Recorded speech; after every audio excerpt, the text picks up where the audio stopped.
in D.C. And just in nearly a month since it has now been nearly a month since the storming of the Capitol in Washington, D.C. And just the other night, Ocasio-Cortez told this story, recounting this very traumatic moment for her. And I mean that it was traumatic for her. She says so. Where a police officer knocked on her door. She says, pounded very loudly, said, "Where is she?" And she was afraid for her life, thinking it was the rioters. Well, it was actually a cop who was there to save her, and then ushered her and her staff out and told them to run and go to another building. It's created kind of a tabloid controversy that I think is a dumb distraction, because right now we have the GameStop rebellion. We have Joe Biden signing or preparing an executive order to nationalize 9 million immigrants. So, like, we have a lot going on in this country. But for some reason, the headlines are dominated by Alexandria Ocasio-Cortez and Michael Tracy. It really is the weirdest thing. And so here we are once again wrapped up in this. But you know what? We were sitting here talking about, shouldn't we open with like China threatening Taiwan and Joe Biden's immigration policies? And I was like, you're right. But this is trending. We should address it in a critical way to call it out. And we're going to call it out. We're going to call out how, now that Trump is gone, what we're seeing is many of these tabloid drama culture war outlets are desperate to get something. So they're going after Marjorie Taylor Greene. Now AOC comes out. Michael Tracy tweeted one thing, and now they're writing news stories in Newsweek about him. Dude, he's just a guy on Twitter. He's a journalist. What is this? It's ridiculous. And then we're going to talk about China, and we're going to talk about immigration, and then we're going to talk about life after death, and just kind of chill out, and have some more serious conversations. I don't really like talking about people, so we are going to be talking about AOC and the drama, but we're going to be talking about the ideas around it and why it's happening. So that being said, we are joined today by none other than Seamus of Freedom Tunes. It's great to be back, Tim. I've missed this. How long has it been? It has has been a while. been since the election. Yeah. Yeah, because you were like pointing at a bunch of things we built, and you're like, "What's happening?" Yeah, I know. I It's all was here. I was different. like, "What has happened to this house?" You guys have you don't even want to know what's going on behind the scenes here. It's actually terrifying. It's a lot, I wish yeah. I hadn't learned.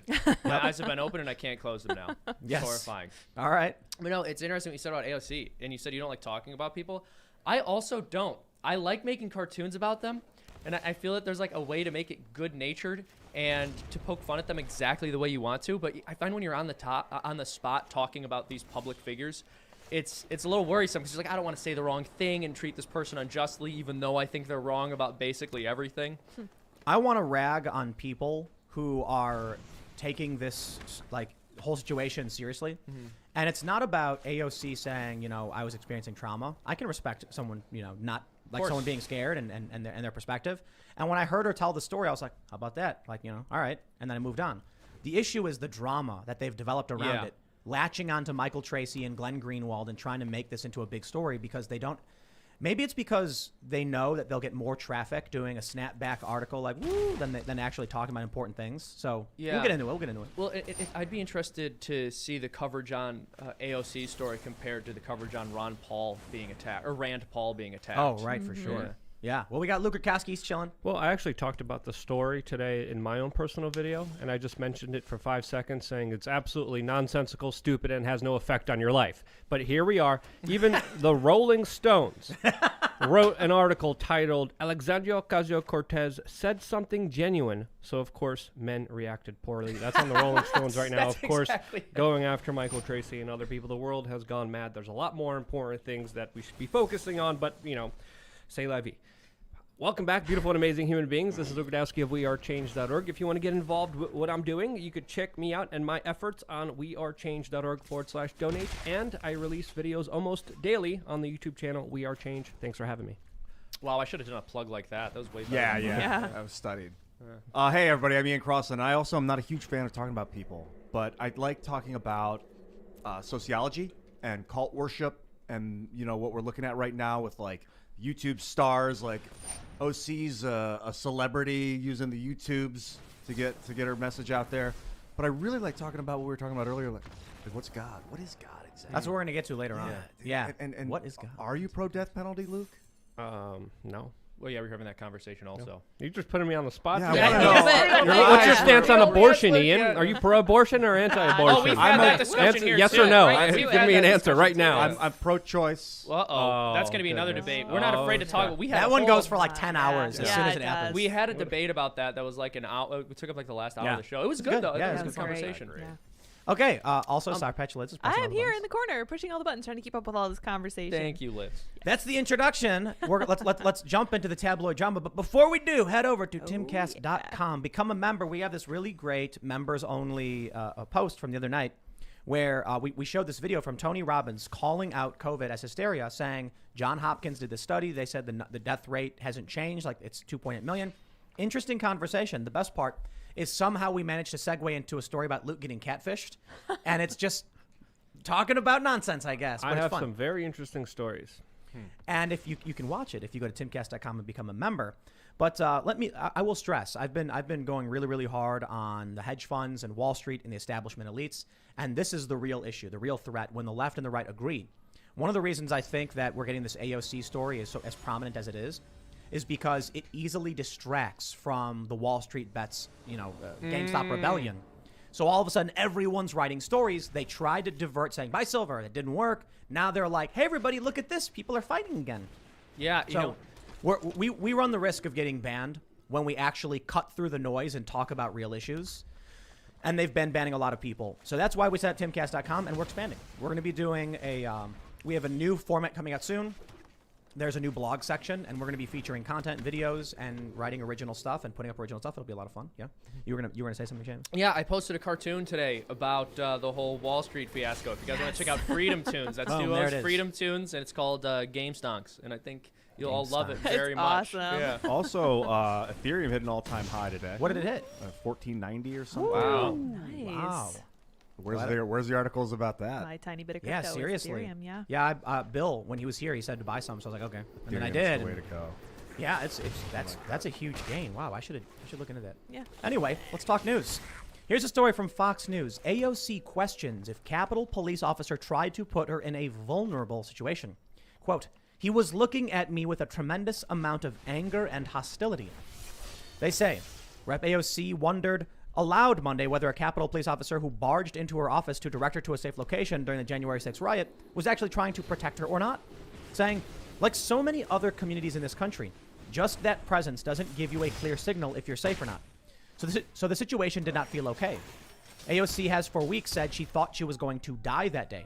She said the officer had anger and hostility in his eyes, and she questioned whether or not he had been trying to put her in a vulnerable situation. Still, she said she wasn't sure and was trying not to pass judgment.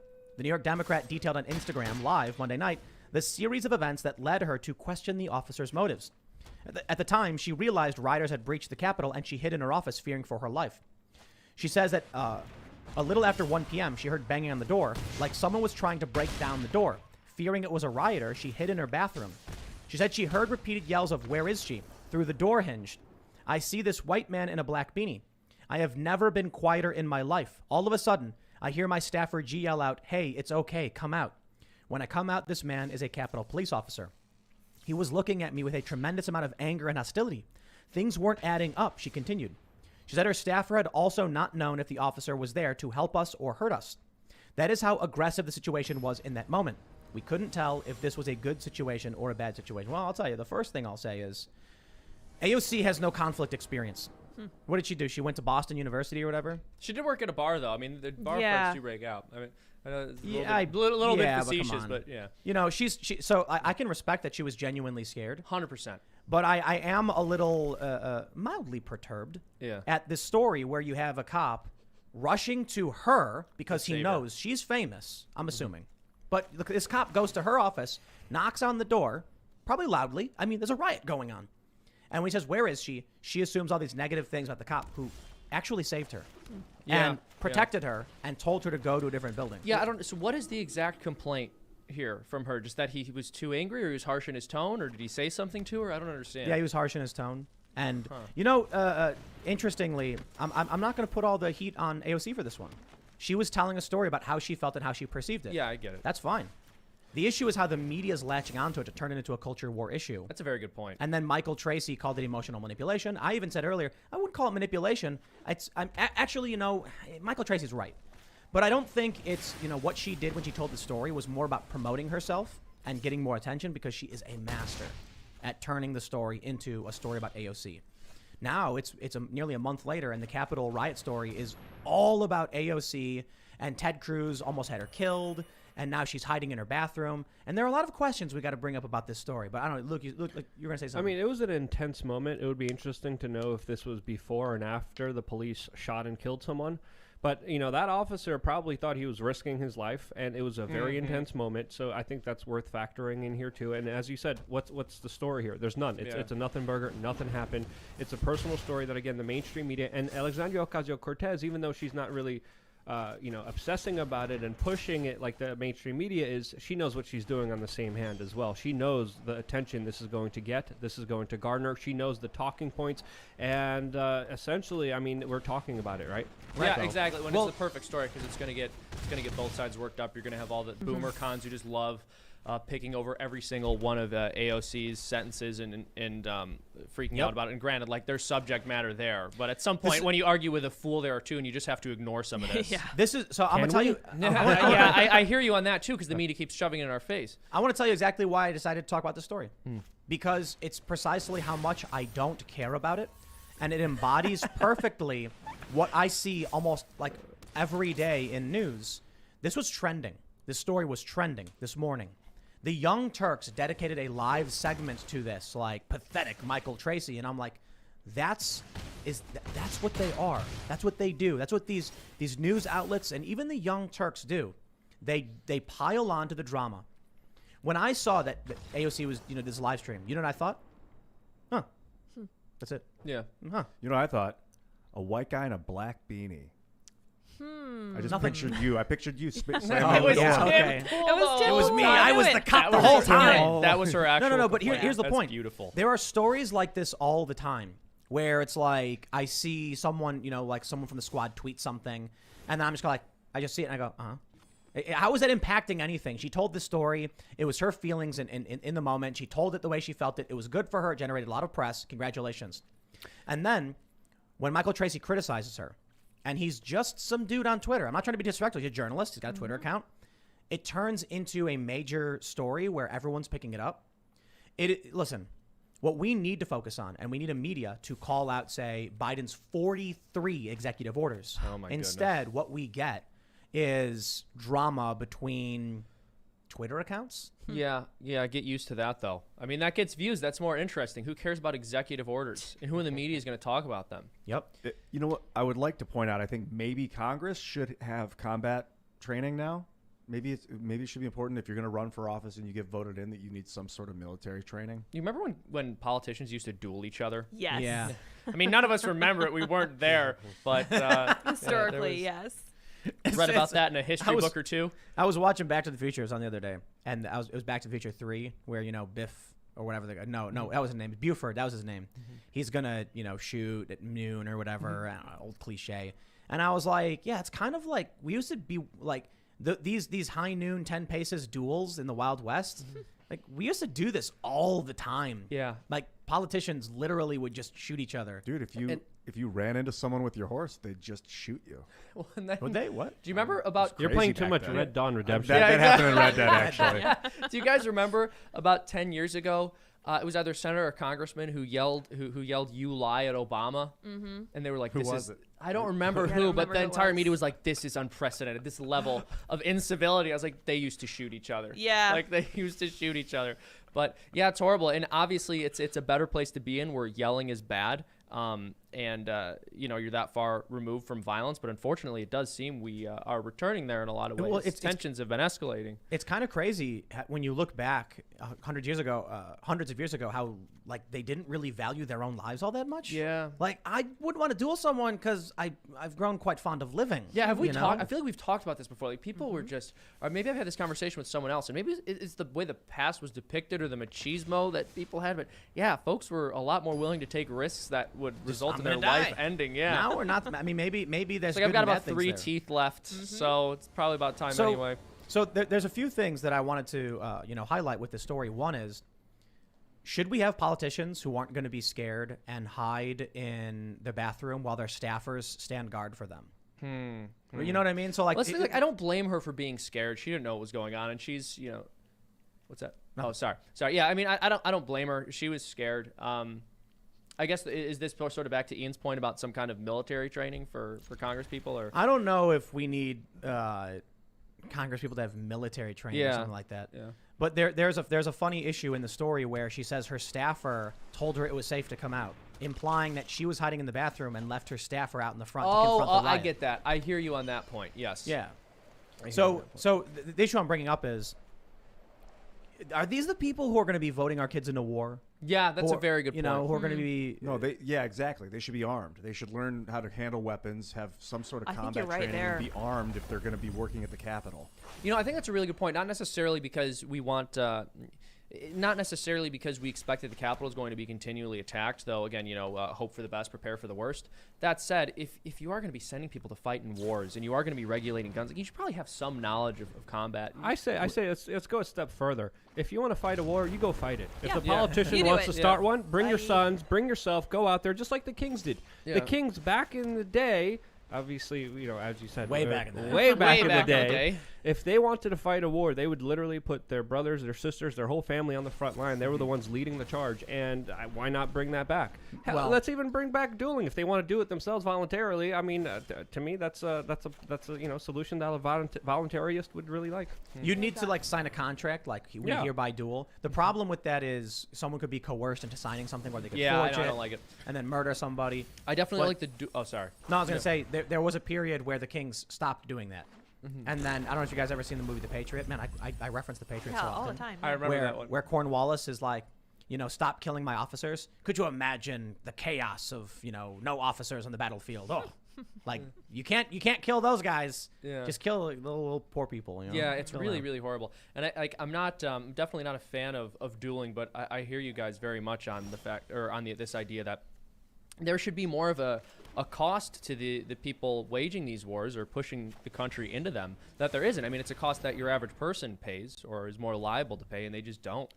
There To should me, it's also kind of awkward to see the people who create one of the worst humanitarian crises in the world, specifically with Yemen, selling weapons to Yes. Saudi Arabia and allowing that, telling us about uncivility and how rude people are and Yeah. how violent protests are. I mean, the two don't really add up when you really look at it from that perspective. Yeah, I mean, you look at the fact that Boeing had like a $580 billion contract servicing the F-12s that were being used to bomb Yemen by the Saudi Arabian government. Well, no. gonna be- The U.S.-Saudi coalition Yeah, that are yeah. working together in tandem, Yeah. bombing the crap out of mainly the Houthi areas, which Yeah. of course is creating the worst humanitarian, crisis according to the United Yeah. Nations. So here's what I want to do. You know, we're talking about the Capitol riot again. I'm just kind of like, it's been a month. Why is this still coming up?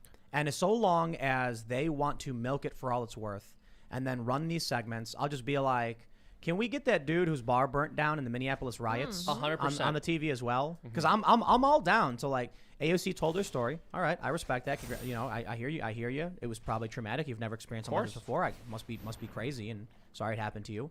How about we make room on the stage for the businessman who you set up a sports bar? It was his dream. He was a firefighter, Yeah. and then it got destroyed by these rioters.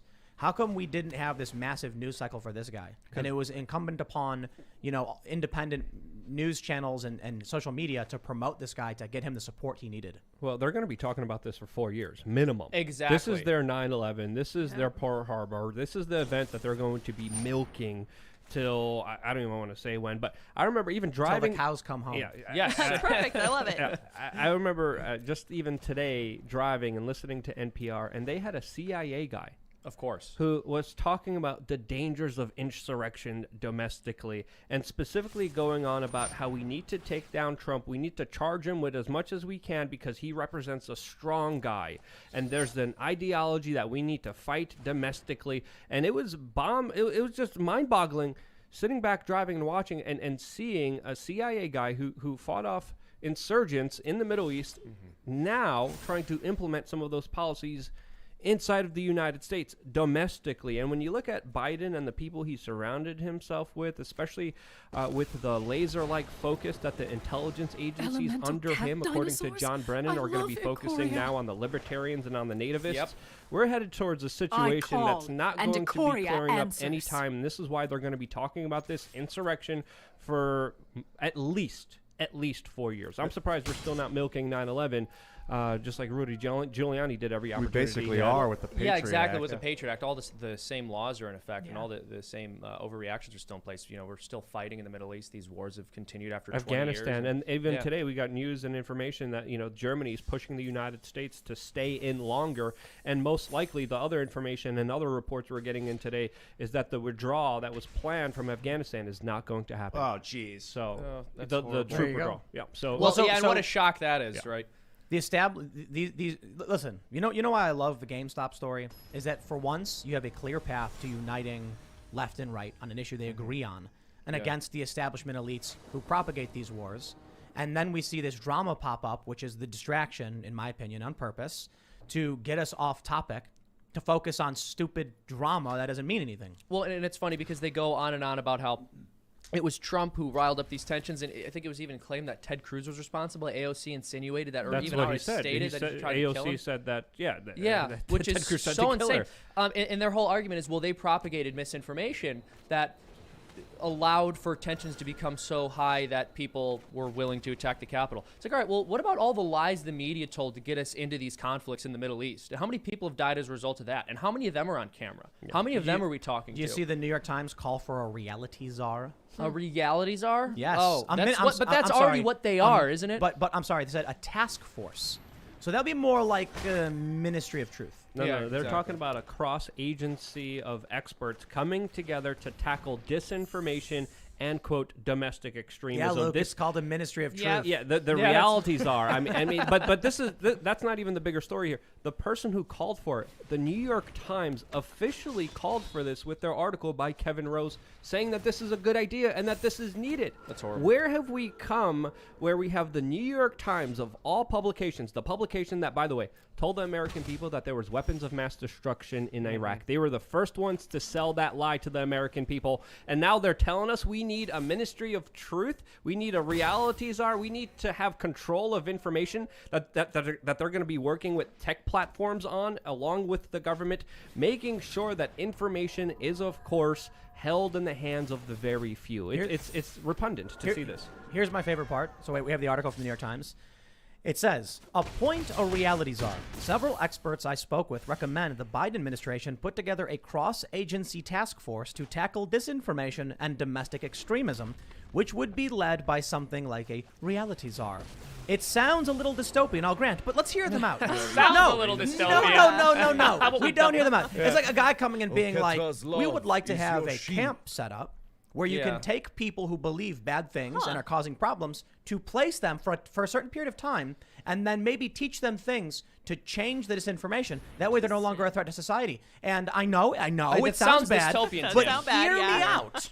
No, I'm not going to hear you out. We don't want a Stuck you there. Ministry of Truth in this country. Yeah, I'm sorry. The news publication that lied to us and led to the deaths of hundreds of thousands of people meaninglessly, that led to a migrant crisis, is not going to be lecturing me about how truth needs to be controlled by central forces in the government. What they're talking about here is essentially the tech platforms working with experts from agencies all around the United States government to fight conspiracy theories. They're the biggest pushers of conspiracy theories. 100%. And Look at it's just a Russiagate. slap in the face. Yeah, Yeah. that's one out of thousands of other examples we can make. And with the New York Times, it goes so much further back. We were talking about this on the show, I think the last time I was here, and how the Holodomor was covered up by the New York Times. yeah. Their Oh, journalist, yeah. and he won the Pulitzer Prize for covering it. Amazing. And so, the press has always been horrible. And the idea that they would talk about conspiracy theories when they just spent the last 3 years claiming without any evidence that the president of the United States was a Russian asset who's They're being bringing it controlled back, by baby. Putin. They're bringing it back. Are they trying to make the same Jimmy argument? Kimmel saying Wall Street bets, probably some Russian bots. How this is the, like? Don't they have to understand how ridiculous that is? They do, And but they're laughing at look, us. here's Yeah. the thing.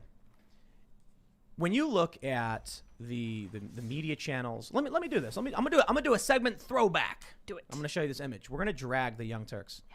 No, Tim, I don't want to do that. Those poor. This is Michael They're Tracy. heavy. I don't He wanna drag tweeted, them. "LOL, if you are really this obsessed with my tweets, seek help." And it is TYT Live. AOC's horrifying details of Capitol riot offend pathetic Michael Tracy. Who cares about Michael Tracy? And I mean no disrespect. I follow him. I think he's a good journalist, he's but great. he's not like a politician who's doing it. He's a guy on Twitter. He's a journalist. This is ridiculous. Yep.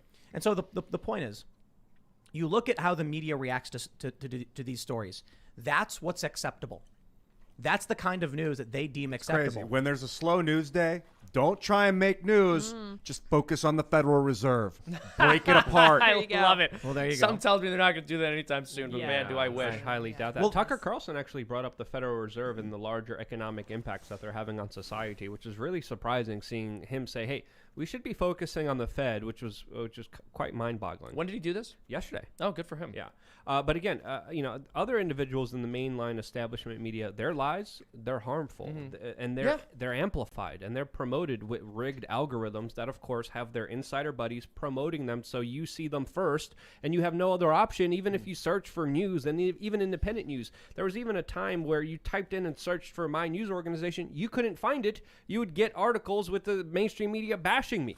So it's just absolutely ridiculous. But another layer here we need to understand that's critically important is that the big tech social media companies, the technocrats, are really the ones in charge that are pushing a lot of this nonsense, that are controlling the conversation, controlling the narratives. And this is why issues like Alexandria Ocasio-Cortez are being brought up, and then dunking and criticizing and attacking individuals like Jimmy Dore, Glenn Greenwald, Michael Tracy. All of them is in my opinion coordinated, because we have seen attacks on on three of these individuals in such a way that really is perplexing, because it absolutely makes no sense. There's no rational sense to attack them from a logical perspective. What did they go No, after Jimmy Dore hold for? on. You mean from an honest perspective? Yes. Logically, it makes tons of sense. Michael Tracy, Glenn Greenwald, Jimmy Dore are all rather left-wing individuals. I don't necessarily think it's fair to say Michael Tracy is left-wing, because I don't think he tweets about supporting left-wing policy. He's just heterodox. And Glenn Greenwald actually is fairly progressive, and Jimmy Dore is definitely on the left. Yeah. When they challenge the machine and the establishment, it's very difficult. Listen, when we saw Donald Trump as president, you had one side hate Donald Trump. And this is the point I was going to bring up with the Young Turks. Think about the people who watch the Young Turks and are sitting there going like, oh, Michael Tracy, like, he's so dumb, like, oh, so stupid. These people are, with all due respect, not, what's the right word I want to say without calling them a disparaging term? There's different tiers. No. There's different tiers of individuals. There's those that would prefer to listen to some like hardcore, boring, 7 men from Tajikistan were arrested today, and there's like very straightforward news. Then you get people who will watch this more conversational, but a little higher level, and you get people who are like, I want to hear about AOC yelling at Michael Tracy, and so they watch that. Kardashians. When you're trying to tell people about what's going on, and when you're trying to convince people of policy, but you have half this country that just mindlessly follows along these ridiculous narratives, how do you convince them to make better moves that will help themselves? It's very, very difficult. So what happens is you get people who might begrudgingly vote for Trump. Why? Critical race theory is bad, for instance. James Lindsay is a good example. He's a left-wing guy. He challenges the system. He says, I'm going to vote for Trump because, Trump's better for these reasons. Joe Biden is the establishment who's going to do everything that the left hates and everything the right hates combined. He's going to bring it all together. You end up with this very difficult scenario. But in the media, it's really easy to split the left and the right. You got people who supported Trump. Well, tell everybody Orange Man is bad. Most of these people who watch like the Young Turks and just want to hear the drama will believe it. What happens when you get Wall Street? When you get Wall Street bets? Oh, boy. When you get GameStop? Well, now all of a sudden these people who have been told over and over again by the likes of the Young Turk that Wall Street bad, well, you can't just change their mind now and say Wall Street good.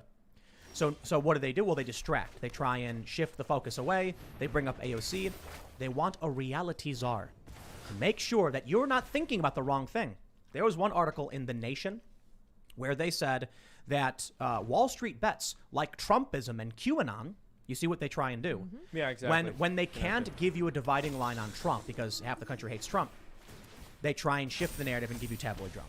Well, it's hilarious, though, because I think a lot of people on the left are willing to see this with this situation now. The media might have screwed themselves here, at least to some extent, because there are a number of people on the left. And you look at, like, Reddit is often pretty left-leaning politically. And so when they see themselves being associated with white supremacists or with Donald Trump because they're upsetting people on Wall Street, they might start to think maybe these terms don't actually mean anything. Because this is also something that the vast majority of people who have heard of are very much in favor of. Like most people who have seen the Wall Street Bet story, they think it's hilarious. And so when you start telling them, well, actually, the people who are disrupting the stock market and raising the price of the stock for GameStop and hurting this hedge fund are white supremacists, it sort of opens up their eyes and they think, oh, maybe conservatives are telling the truth when they say that word is just thrown around or that phrase is just thrown around and doesn't mean anything. Well, you start to notice that if they're calling the people who are having fun with Wall Street Bets white supremacists, they might just be calling anyone that. And that means that maybe you should rethink what you've been thinking about conservatives. Maybe that's not what they're saying. Maybe they're not telling you the truth. 100%, and they've overplayed their hand, and this is what they did with the word racist. They almost never say racist anymore. They always say white supremacist, because after the 2016 election, they realized that it was not effective anymore. Yeah. And so Trump won, despite the fact that he was called racist all the time, so they said, let's switch to a heavier term. Let's be even more explicit. Let's call them white supremacists. And so they started doing that. And now they're calling Redditors who are buying stock white supremacists. So they've ruined that term for themselves, too. I don't know what the next one's going to be. We saw Financial Times say that some of these people were alt-right. And then they had to retract that and be like, okay, that's not true. Too much. Too much. Now they're just going for it. Now they're like, okay, look, we need to manipulate people. And the scary thing is, that's why I mentioned the Young Turks. That's why I mentioned the Michael Tracy story. There are people who will just literally believe whatever the media puts out. That's it. And they'll follow whatever story the media tells them to follow. And then you have the grifter lefties on YouTube who will be like, slay queen, woo! And it's like, weren't you just mad at Wall Street? Like, without naming this particular individual, you have one guy who's like, Antifa is good, you know, and they're destroying small businesses and whatever, but it's because they're fighting the machine. Then 25,000 troops get deployed to D.C., and they literally lock down the entire city in a military occupation. And the same guy who was cheering Antifa goes, this is a good thing. I'm in favor of the military lockdown. I'm like, dude, do you have any real opinions? You're just supporting whatever it is the right doesn't like. I think the problem I have with this conversation is that we're like, okay, this fire is burning and destroying things. And see, I'm scooping fuel into the fire right now. We're going to scoop some fuel into this fire by talking about it. No, you're wrong. That's what we're doing right now. We're spraying water on But you're saying, look, having this conversation is scooping fuel in, just so you know, because we're becoming the media that's talking about it. You're wrong. We're spraying water on it right now. I wholeheartedly disagree. When we bring this crap up and go talk about this junk, we're propelling it, but we're acknowledging that that is what we're doing. So we're when at least showing people this, if you're falling for this and you're talking about it, you're fueling it. So when we literally do a segment saying, don't fall for the tricks of the media and the manipulation and focus on what matters, we're making it worse. Yes, we're like, don't fall for this, and we're doing it. What are we doing? We're fueling the fire. What fire? What are you talking? The fire of Michael Tracy we're and the media talking saying, crap. This is the media's manipulation, and we're focusing on the New York Times calling for a Biden reality czar to manipulate what you can know. If we don't talk about that and people don't know they're doing it, then they'll get away with it. We're not talking about AOC. That's why we're like, hey, look, criticizing the Young Turks for doing this. This is how the fire is fueled. That's what we're doing right now, and we're doing it, and we're showing them this is how it's done. This is the fire. The fire is when you get left-wing channels like the Young Turks telling you not like. Creating content that shifts your focus away from high-level issues like media manipulation and hedge fund manipulation and tells you to pay attention to some dude on Twitter. What we're doing is we're calling that out a step back and saying, don't let the media manipulate you, so you need to pay attention to Wall Street, you need to pay attention to the hedge funds, and don't let them divide us. I'm not going to sit here and rag on AOC because she was scared. I respect her telling her story. I understand why she was scared. I think what she does when she promotes this stuff is bad politically because she's essentially just using, whether she knows it or not, these PR tactics to shift the narrative onto her to build up more, press attention and things like that. And I fully recognize that we give her attention when we talk about it. I'm not super worried about that. My issue is they want us fighting.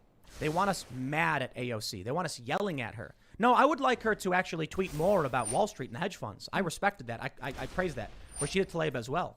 I don't want them to divide us. And I think it's important that we sit here and say, look what the New York Times is now saying. Biden should have a reality czar, a task force to stop disinformation. But we're calling them out for being the liars. It makes me think, have you ever read 1984? It's the Orwell book. The Ministry of Truth. There's a point, the Ministry of Truth is like this reality czar. In the book, they have this hour of hate where every day they have everybody sits in front of the TV for an hour and just thinks about hate. And that's like what this stuff is. They're just trying to drive people to hate. I think it can disagree. I would disagree because I think that what Alexandria Ocasio-Cortez is doing is very clever and very cynical. And something that no one has really touched on is the fact that she's talking about cops. She's rolling it into her own rhetoric, and she's talking about how the cop made her feel unsafe. That's a very clever way of bringing your ideas into the conversation and bringing emotion in with it as well. You were terrified. It was a cop. You didn't know if you were going to be like poor George Floyd or whoever has been most recently assaulted by a policeman. You keep bringing up constantly. So I think it's fair to disagree with AOC, but when like I mentioned earlier, like she does this Instagram thing, and I'm kind of like, okay, like that's fine. I understand her story, okay. But what's happening now is Rolling Stone, Newsweek, Young Turks, etc., are putting this into everyone's face. That's fire. We are telling you, don't get distracted by the drama. Don't let the manipulation and the low-level, conversations dominate your minds. So what we're doing now is we're discussing the idea of media manipulation, a Ministry of Truth reality czar, because, in my opinion, if they did have a reality czar, first of all, that's psychotic. It's insane. But it would essentially, their goal would be to make sure we don't talk about these conversations. We don't. We just had Luke calling out, the human rights abuses in Yemen. We're talking about voting for war and these emotionally manipulative tactics. They don't want us talking about it. And I mean by like the New York Times, the politicians, they want us distracted. They want to take a story AOC put out that has no bearing on my life or anyone else's and make it a major news story so we stop talking about hedge funds and Wall Street and the short sellers, which we're talking about now. That's the point of this segment. That's the point of doing things like this. Have you heard that statement, that phrase by Marshall McLuhan? He says, the medium is the message. Yeah. And in that sense, if we choose to spend 2 hours talking about the problems in the media, we've actually become the problem in the media. How does that make sense? Because we're stooping to that level. We're acknowledging the mud, but in order to do that, we have to get in the mud. So it's good to talk about it and to point it out, but to revel in it is when it becomes an issue. Like if we've already spent 40 minutes talking about it. So we have two different issues. First, we addressed the tabloid drama nonsense and how it distracted. We shifted into the New York Times wanting to have a reality czar and what that means for the country. And so the way I see it is, look, you've got a problem. If you want to put a fire out and save the people from the fire, you got to run into a burning building. So we could choose not to talk about any of this and let it fester and grow and get worse, or we can use our platform to challenge it and say, this is BS, and we have to call it out to address it as a problem. And then quite literally what we're doing is the solution. Letting people see and hear our ideas, and if they agree with us, then those ideas propagate. You've changed my mind. Oh, there we go. Oh, nice. I like It's that. awesome. And I have to say, man, I've never seen you that fired up about anything on the podcast. I actually really appreciate it. Haven't you ever seen the arguments we've had? It's good times. No, I guess not enough of them. They're out there. He got fired up. I haven't seen that from Ian before. Media manipulation. It's a double-edged drives me sword. insane. You haven't been watching. I hear you. Yeah, fair enough. Look, it's a double-edged sword, right? So I've done numerous videos ragging on Democrats, recognizing that it's convenient for the establishment to have the partisan divide. But how do you, and this is why I love the GameStop story, how are you supposed to point out that it typically is Democrats causing the problems? Don't get me wrong, Republicans to a great degree causing problems as well. Never. There's just slightly more Republicans than Democrats who are doing better, but they're all just so awful, right?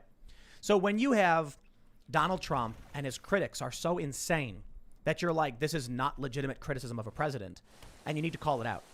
I get emails from people all the time saying, how do I convince my family members that the media is lying to them? And I'm like, show them the truth. And they're like, yeah, but they don't believe it. They don't want to watch the news. They don't want, when I send them a link saying, here's the real video of Donald Trump, they say, I'm not watching that. And now it's really, really simple. Show them reddit.com and then Google search Reddit Silver. And then what you see is on Google, all of these news stories, dozens, hundreds saying Reddit says buy silver, and then show them reddit.com. Do not buy silver. It's there. The veil has been shattered. Now we're getting this tabloid drama trying desperately to shift the narrative away to something unfalsifiable. This story about AOC and Michael Tracy is a really good example of an excellent manipulation tactic. There's no right or wrong answer. It is a tribal agreement or disagreement. Do you not like AOC? Do you like AOC? Therefore, there's no way to look at that story and call it fake news. They've been able to now attempt this media attack to trick boomers, for the most part, into buying silver when Reddit was saying don't do it. When people started to see how they were lying and manipulating, they said, go for an emotionally driven headline that will dominate the press and manipulate people into reading news that can't be right or wrong. 100%. Yeah, and that's what's so insidious. It's the stories that aren't fake, like you said. This is something that actually happened. AOC is actually talking about this, but there is something we're being distracted from. The easiest way, the most important takeaway from the whole thing is the story isn't true or false. And that's what's important for them. Get everybody emotionally charged up, demanding their right, but it's impossible because it's an opinion. Well, I can tell you one thing that's true, or one thing that's false. Reddit did not say buy silver, and the media did lie when they claimed Reddit did. That is the red pill. Like, that is a red pill that you can literally just hand to somebody, and it's like dissolves in their skin. They don't even got to put it in their mouth. You just show them these two things, and they're going to be like, that's insane. So immediately what happens is they run full speed and smack it out of your hand because they don't want you to show people what's actually going on. That's the point of these narratives. That's why the story was trending on Twitter. And it's not necessarily because, like, I think anyone conspired to make it happen. What I think happens typically is you've got PR people who look for opportunities to shift the narrative. I don't think anybody had a meeting and they were like, AOC, can you do a video and do this? And then we're going to try and, highlight some individual. What happened was she told the story. A bunch of special interests who want to shift the narrative saw the opportunity and used their PR tactics to do so. I got a little distracted by Jake Paul fighting Ben Askren. That's going to happen in okay. Off of the sidetrack there, just to add up to your point here, we also have to understand the mainstream media has been incentivized ever since Donald Trump to understand that smash is good. It creates more hits, it creates more views, it creates more advertisement revenue for them. And when you're building a huge hammer that is just meant to destroy, what are you going to do when Donald Trump, your biggest nail, is gone? Well, exactly. You're going to go after all the other nails, Jimmy Dore, Glenn Greenwald, Michael Tracy, who are supposedly on your side, but they're not going along with the agenda. They're not going along with the special interest. They're not going along with, of course, the big money that, of course, want a specific agenda done. They're the ones that are standing in the way of it. And, of course, the mainstream media, what are they going to do? Look at their coverage. I think it was The Hill that wrote an article today about how Michelle Obama got some garden vegetables from Jill Biden.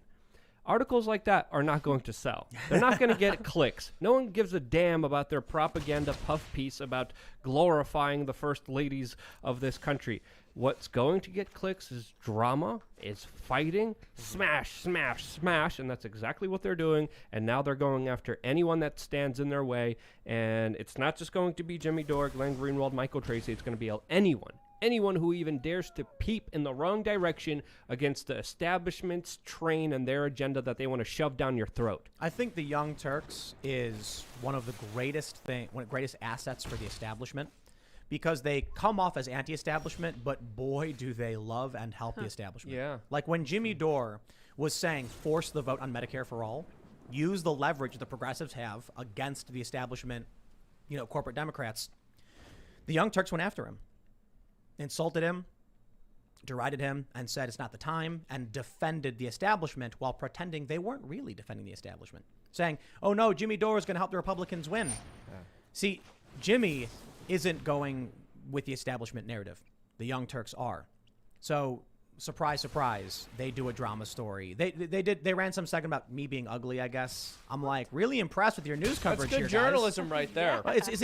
Listen, does it matter? I'll tell you what matters. Media manipulation is tricking you into losing focus, and they're taking away from you. They're taking away your ability to understand the world. When you see these low-brow conversations about nonsense, you are being hurt. When you hear things like this, and hopefully I'm assuming most of the people listening already know a lot of this. They understand. That's why they're watching this show in the first place. But there are a lot of people who probably don't. I am, look, I've brought up the GameStop silver thing so many times because you cannot disprove. It is the perfect red pill, period. You could say, oh, they lied about Donald Trump here. And people would be like, oh, you're crazy. You just love Trump. They hate Trump so much they won't listen. Yeah, you could show them the video ABC did where they manipulated. They zoomed in so you didn't see Shinzo Abe dump the food in. And then they show Trump doing it and claim, look at Trump. He's a moron. So you can try and show them the full video of the Charlottesville comments Trump made, the Very Fine People hoax. But they don't want to believe it. They hate Trump. Well, who likes Wall Street? Exactly. Nobody. Boom. Exactly. Drop the red pill. Yep. Give it to people and show them what the media has been doing to them. So Tim, when you talk about unfalsifiable, do you think this has to do with the media's shift toward turning opinion into news? Because I feel like every time you read a news article, it's not all actually opinion. news. It's all opinion. opinion. All the All time. unfalsifiable. And they call it analysis now. Yeah, You know, uh-huh. to be fair, what I do is much the same. You know what I mean? It's my opinion and my take on things. Yeah, I guess do your homework. But I guess it's true. I try and fact check everything. But I guess the main difference is my opinions aren't particularly strong, and I avoid framing devices for the most part. So actually, that's probably not fair to say. I probably frame things the way I do, in a similar way. But I'm just not on anyone's side for the most part. Well, we all have a bias, and it's about being acknowledging that bias. Like, I obviously have some experiences that makes me distrust the state and the government, especially after looking at a lot of history and having some personal experiences. But it's about admitting it and being honest with it, having a conversation that's actually genuine, not scripted, trying to push an agenda over the truth. So I think that's the biggest difference that we see from, let's just say us compared to, of course, Jimmy Kimmel, who's given a line about Russia being involved somehow in this Reddit scandal and just blanketly, soullessly reading it to the American viewer like it's truth when we know it's just scripted. There's a lot of big money behind it, and there's also a huge agenda behind it that doesn't serve the American people. It does the exact opposite of that. It screws them over. Let's talk about Joe Biden. Yes. Let's now. I got after- hairy legs. Yes, he does. Yes, you do, Joe. And they. What does he say? His hair shines. It shines when you rub your hand down it. I am gonna have so much fun over the next 4 years. You don't understand. I'm really sad. The reason I discussed this right after the election, but I'm horribly sad because millions more unborn children will likely die, than would have otherwise, and thousands more people in the Middle East. This is gonna be a horrible, horrible presidency.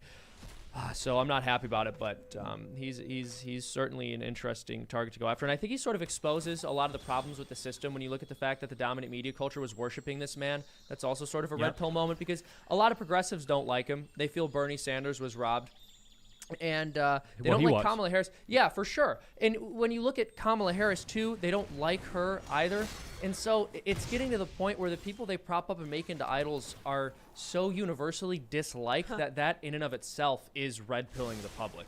Yeah. I've got like a sense of like relief right now that Trump's not in office because of the drama and distractions that he would cause with news articles. Yeah. And now it's like it's gone. There's nothing else to look at. So we're looking at GameStop. We're looking at the economy.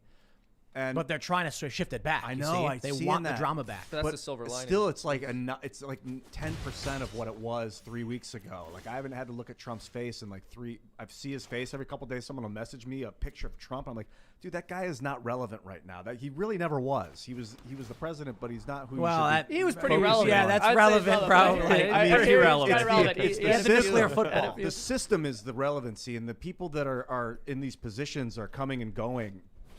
It's that economy, that messed up economy. Here, to focus on. look. I would say, with Trump's tweets, it really made sure the spotlight was always on Trump. And it was Yes. bad for him in a lot of ways. Like, sometimes it was like, there were a few things, if he just didn't tweet, he would have, If he was banned sooner, he might have gotten reelected. Yeah, no joke, no Seriously. joke. Because he kind of hurt himself in some of these major stories with the things he was tweeting about, and just generating more news.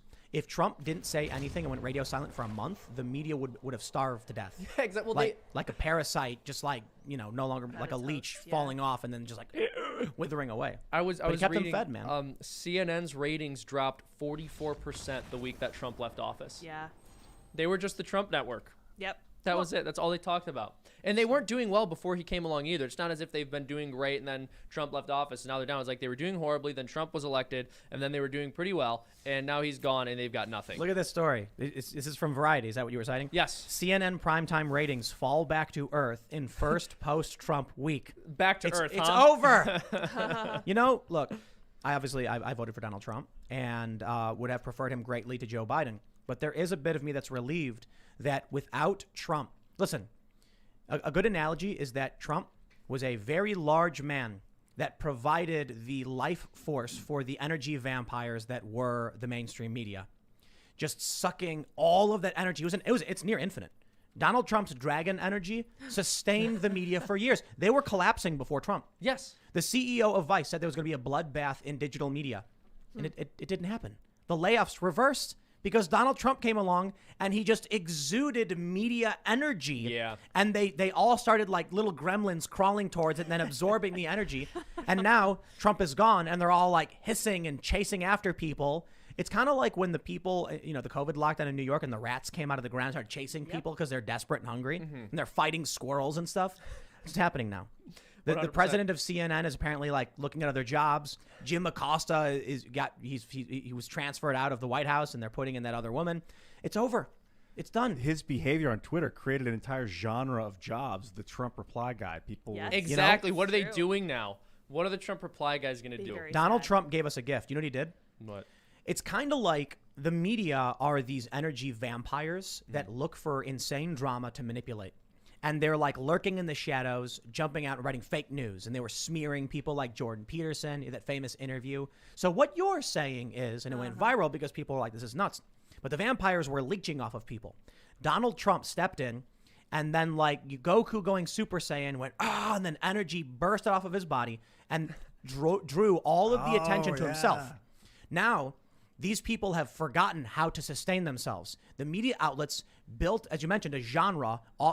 There's a reply guy, but the media also created a genre reporting on Trump.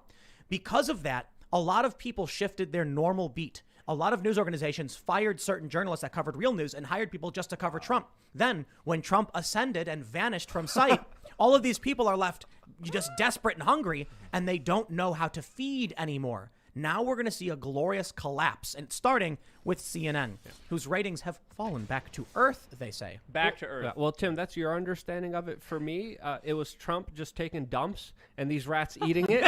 and now Trump's not taking any more dumps. I think Ian would agree with that one. And now the rats are going hungry, and they're going to start eating their own very soon. Okay, wait. But hold on. It was Donald Trump taking a dump and then the flies landing on it. Yes, Yeah, okay, there that's more fair of Have we consulted comparison. with the truth czar on this? Oh, the No, but we reality should. star? Yeah. I have a Ouija board downstairs. Oh my Does that gosh. qualify?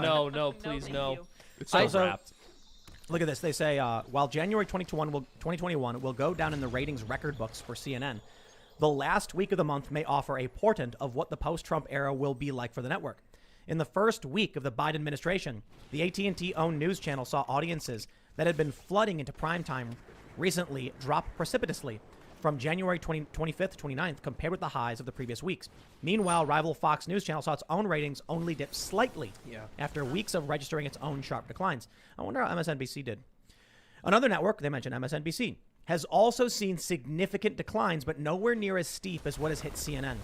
Variety Intelligence Platform analysis of the viewership data across two key metrics, the target news demographic for people ages 25 to 54, and the total audience watching, shows that CNN ended the final week of January with ratings dropping roughly 44% for total audience versus the prior week. Oh man, look at that. That is massive.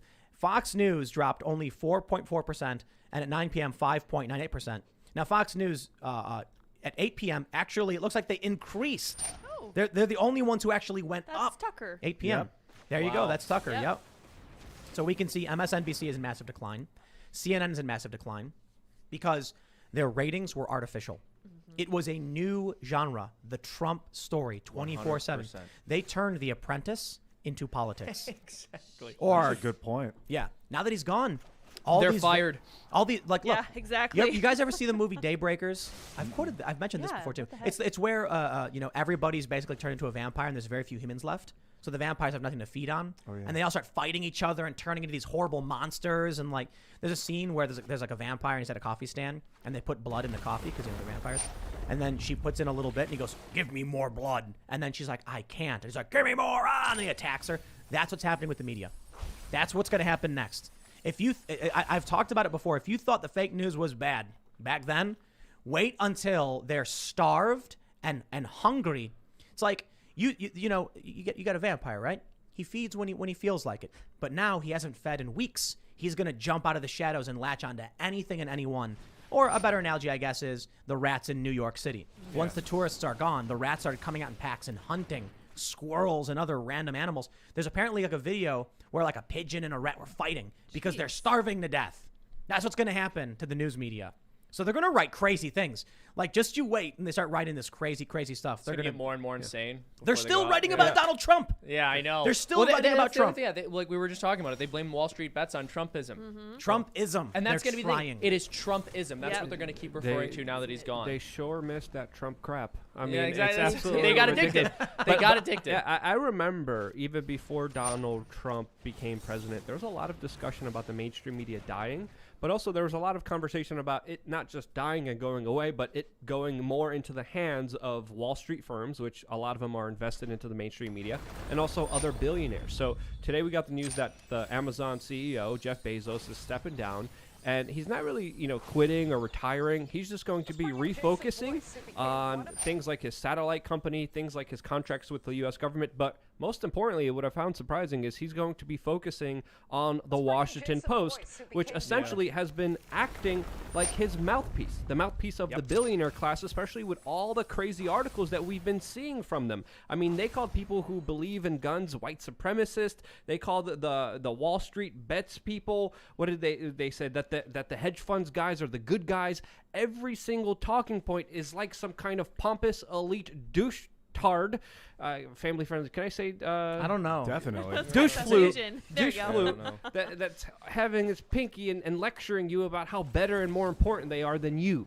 So when we look at the Washington Post, I think the mainstream media model is going to go more towards them, more bastardized, more controlled by special interest. It already is on such a massive level. It's only going to get worse from here. The Washington Post is the outlet that ran the article saying the hedge funds are the good guys. Yes. Yes, Oh my the God. little guy. So what's really interesting is with the story of Wall Street bets is that I was reading, and fact check me on this one, but I was reading posts where they said because of the short sellers, GameStop struggled to have a quorum in their investors meeting because the people who were investing weren't showing up. There were no people because they weren't legitimate investors, and that was bankrupting the company. It was causing very serious problems.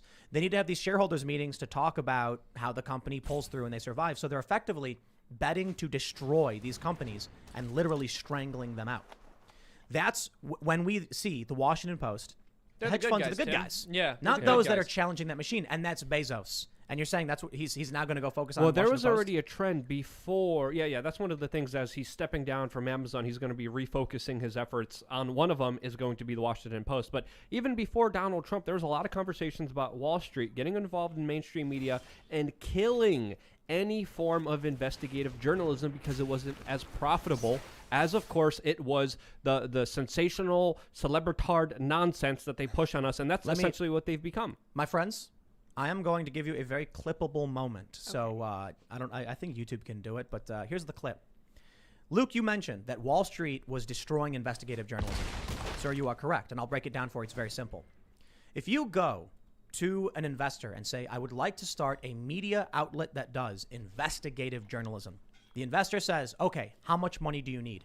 And they say, for the first year, we're looking at $500,000 to hire a small team of journalists and producers to research these stories and produce the content. Wonderful, excellent. What can I expect on my return? Well, we don't know for sure because we have to do the investigation.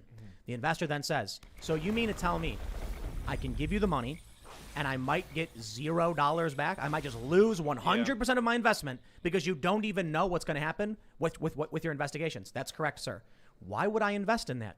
Meanwhile, another dude walks up and goes, yo, I'm going to write about Ocasio-Cortez and Michael Tracy. It's going to cost me $50 to hire some 23-year-old. Give me $5,000. I'll turn it into $50,000 overnight. And Or he goes, an intern done. for free. Yeah. Well, you can't do that anymore. So they can't do core functions. This is, I literally experienced this at these news outlets, these digital platforms. I was there, and it was very, very simple. I would like to do an investigation. I need $100,000 to do it. No way are we going to do that. Because I can get some 23-year-old at minimum wage to write about Ocasio-Cortez and Michael Tracy, and that's going to get me 1 million views and make me some real money.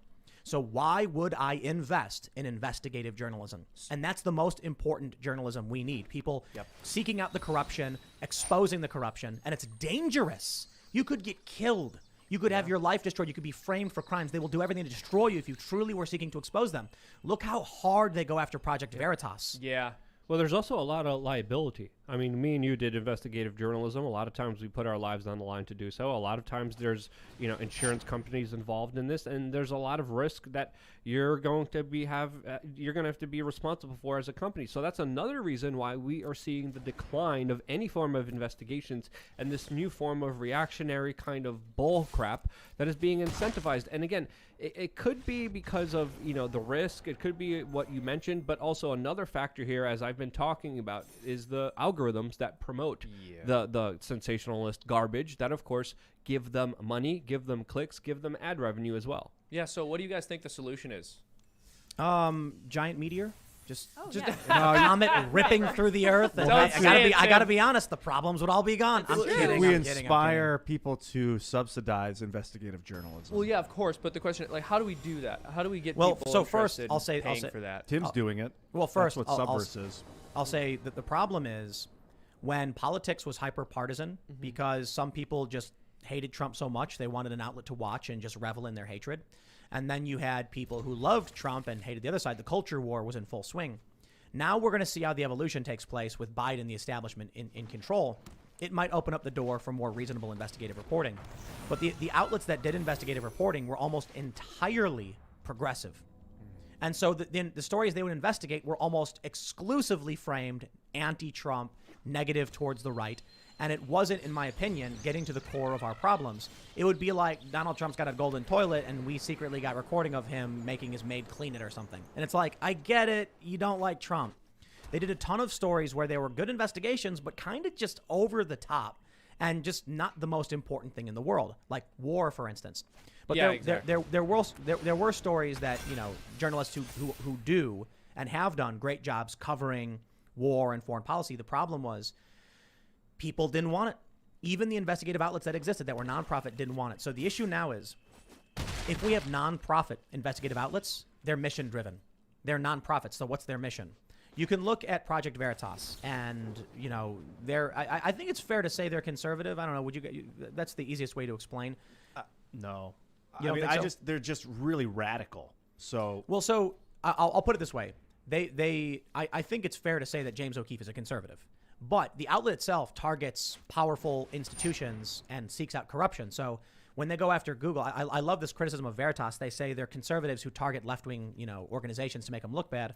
When I heard that the first time, I was like, so when they did the story on Google's a left-wing institution? Yeah. No, wait. We don't mean that. We don't mean that. Good point. Gotcha. Yeah. So look, I'm a fan of Veritas. I'm pointing out that even Veritas has their perspective, and they have certain issues they think are more important they will cover. So the issue is, I suppose, I don't think you're going to make money on investigative journalism for the most part. I think you can create maybe a subscription model and then have the content sustained that way. But it's probably going to rely on people who want to support it. yeah, the purpose of it was never to make money. It was to expose corruption and do it, make better society. It was always marketing. This is what this is true. The not, goal, not real investigation. You're yes, it usually was doing it for a purpose. News organizations would have investigative journalism because they know a sensational story on the cover would generate positive press attention for their paper. Yeah. So the back in the day, if you did a story that was like breaking, big company is corrupt, and they put it on the front page, they would sell the most papers, and that would boost their, hey, look, our circulation's huge. You got to pay more for ads now, and we're getting the circulation prices. Today, the easiest way to get traffic is not going to be a big groundbreaking story, Woodward and Bernstein or whatever. It's going to be AOC Smackdown Michael Tracy. What? Boom, clapback, snapback, a million views. Well, even if you did do some incredible investigative journalism and you're just starting off, no one will see it because the algorithms wouldn't promote it. No matter how good it is, people who start off as, if they're not with CNN, if they're not with the establishment, if they don't have any big money, not even just money, but if they don't have any connections to Google, no one's going to see their stories. Let's just be honest here. Yeah. Yep. That's horrible. And Well, that's the system that YouTube is building and needs to fix and correct immediately. No. The system, not just them, but you say fix. This is exactly the intended consequence. Yes. So we had there was one journalist. I don't remember who this was, but it was I forgot his last name. I don't know how to pronounce his last name. You know that Jordan guy? Is it Chiron? I don't know how to pronounce. I don't remember what his last name is. I know lots of Jordans. I don't follow him all that much, but he was tweeting about someone who covered the Capitol riots had their video taken down. YouTube just got rid of it. No. Oh, no. Ford Fisher was also impacted by this. Schachtel. But there was is that what? Yeah, his last name's Schachtel. SCH. No, you're talking about somebody else. Okay. The point is, there were a Ignorance. couple lefties who were pointing out that hard coverage, legitimate journalism from the Capitol, was deleted by YouTube. And then you have Ford Fisher, who's more of a libertarian, had his coverage deleted by YouTube. YouTube is anti-journalism. So when we were doing Subverse stuff, YouTube has just demonetized and deranked and knocked all that stuff down. It's on Scanner. And we're, for those that are following and are, we're still working on Scanner, and we got some stuff to work through. We'll get to that. Long story short, I'm hoping to subsidize legitimate on-the-ground reporting and investigative journalism. It's just very hard to do in this day and age. One of the big issues as well is that many investigative reporters don't want to work for anybody. They're just like, I'll do it on my own. I'll set up a Patreon, and then the reach is dramatically limited. I think interesting phenomenon when it came to Subverse, and when it comes to it seems like the people that invested, because it was like a crowd-funded investment, raised like $1 million, and it was. But the people, I don't think I can only really speak for myself. I also invested in it, or tried to before it got the investment round got closed. Didn't invest to see a return on their money. They invested because they believed in the movement. Which is why most, I think, investigative outlets are nonprofit. Yeah. It's easier just to take donations to do it. Yeah. So it's not an easy it's not an easy problem to solve, man. The current internet ecosystem greatly supports snapback, clapback, tabloid drama over legitimate exposing. Listen, man, you ask some young person. There's no culture, there's no unity, and there's no passion. Why should any Gen Zer coming up right now, going to school, want to risk their lives exposing the corrupt? It's going to destroy their lives. Look at that dude. What's his name? Gary Webb. Remember that? Do you know the story? Yeah, I just saw a video of him yesterday. Yeah, that's a very, very important story. Yep. What happened? He was trying to expose, what was it, the CIA? Well, the drug trade specifically organized by the CIA that was also arming rebels in Latin America for the overthrow of the government, specifically the Contras in Nicaragua. And he exposed through talking to individuals like Freeway Ricky Ross, not the rapper, the original real Freeway Ricky Ross. I actually talked to him and interviewed him on my channel on We Are Change, who exposed essentially how it was the CIA that introduced him to crack cocaine and pushed crack cocaine into the United States. And can I read? I gotta read this. This is from Wikipedia. You don't gotta like Wikipedia. I'm just gonna read a sentence. Webb was found dead in his Carmichael home on December 10th, 2004, with 2 gunshot wounds to the head. Shotgun. His death was ruled a suicide by the Sacramento County Coroner's Office. After a local paper reported that he had died from multiple gunshots, the coroner's office received so many calls asking about Webb's death that Sacramento County Coroner Robert Lyons issued a statement confirming that Webb had died by suicide. When asked by local reporters about the possibility of 2 gunshots being a suicide, Lyons replied, "It's unusual in a suicide case to have 2 shots, but it has been done in the past, and it is in fact a distinct possibility." News coverage noted that there were widespread rumors on the internet at the time that Webb had been killed as retribution for his Dark Alliance series, published 8 years before. Webb's ex-wife, Susan Bell, told reporters that she believed Webb had died by suicide. "The way he was acting, it would be hard for me to believe it was anything but suicide," she said. According to Bell, Webb had been unhappy for some time over his inability to get a job at another major newspaper. He had sold his house the week before his death because he was unable to afford the mortgage. After Webb's death, a collection of his stories before and after the Dark Alliance series were published, etc., etc. Yeah, the CIA will I go do after remember your reading There family. was about even that. a It's movie horrifying. surrounding his life. It's and some of the possible findings. that he shot himself in such a way that it Twice, wasn't yeah. lethal. But most people read that and go, like, they're even telling us on Wikipedia that people were like, what? You gotta What do you study mean? Kill the Messenger was, I think, the movie that documented his life. And I remember reading his book, The Dark Alliance, when I was in high school and being absolutely flabbergasted at the connections that he was able to investigate, to look into and expose with evidence, with proof, the U.S. government literally financing not only death squads in Latin America and financing revolutions and meddling in other people's elections, but more importantly, bringing crack cocaine into the United States and introducing it into urban, dense communities, which of course led to individuals like Joe Biden and the Clintons passing very strict legislation that threw a lot of people in jail for victimless crimes like using narcotics. And again, just the weaponization and how crack cocaine was used to destroy modern America. Those implications, when we talk about, racism and race issues, why doesn't anyone want to bring up these issues? Why aren't we having huge conversations about any liability for all those people involved, any consequences for all those people involved that destroyed so many lives and communities? For what? It's absolutely sickening. I mean, his book, The Dark Alliance, I definitely recommend it. And later on in life, he did complain because no one wanted to hire him because he exposed the CIA. And when you expose the CIA, I mean, Chuck Schumer says, they have a 7 ways to Sunday. Let's talk about Michael Hastings. Yeah. Do you guys know the story of Michael Hastings? Nope. He was investigating some very, very powerful people. Long story short, but I can pull it up and read it for you. Sam, are you going to get a shot? Am I going to get a Are we shot? going to get shot? Are we talking about this? No, but I think I'll get banned. Yeah, That's why I keep telling everybody, like, we're setting up a website because we are cutting through the BS, and people want to know about investigative journalism. They want to know why it's not happening. I'll tell you. First, you get stories like Gary Webb. Yeah. Suicide by 2 gunshots to the head. And they're like, trust us, that's what happened. And the journalists are like, yo, we got an issue with that story. Then you get this story about Michael Hastings, and this is only, this is now just about 7.5 or so years ago. Controversy over alleged foul play. Michael Hastings was a journalist, and he died in a fiery car wreck in, I believe it was Los Angeles. That's right. This was in 2013? 2013. Yeah, 2013. I remember Check that. And this out. wasn't Joe Biggs his friend? Well, let me just read this for you. They say the day before the crash, Hastings indicated that he believed he was being investigated by the FBI. In an email to colleagues, which was copied to and released by Hastings' friend, Army Staff Sergeant Joe Biggs.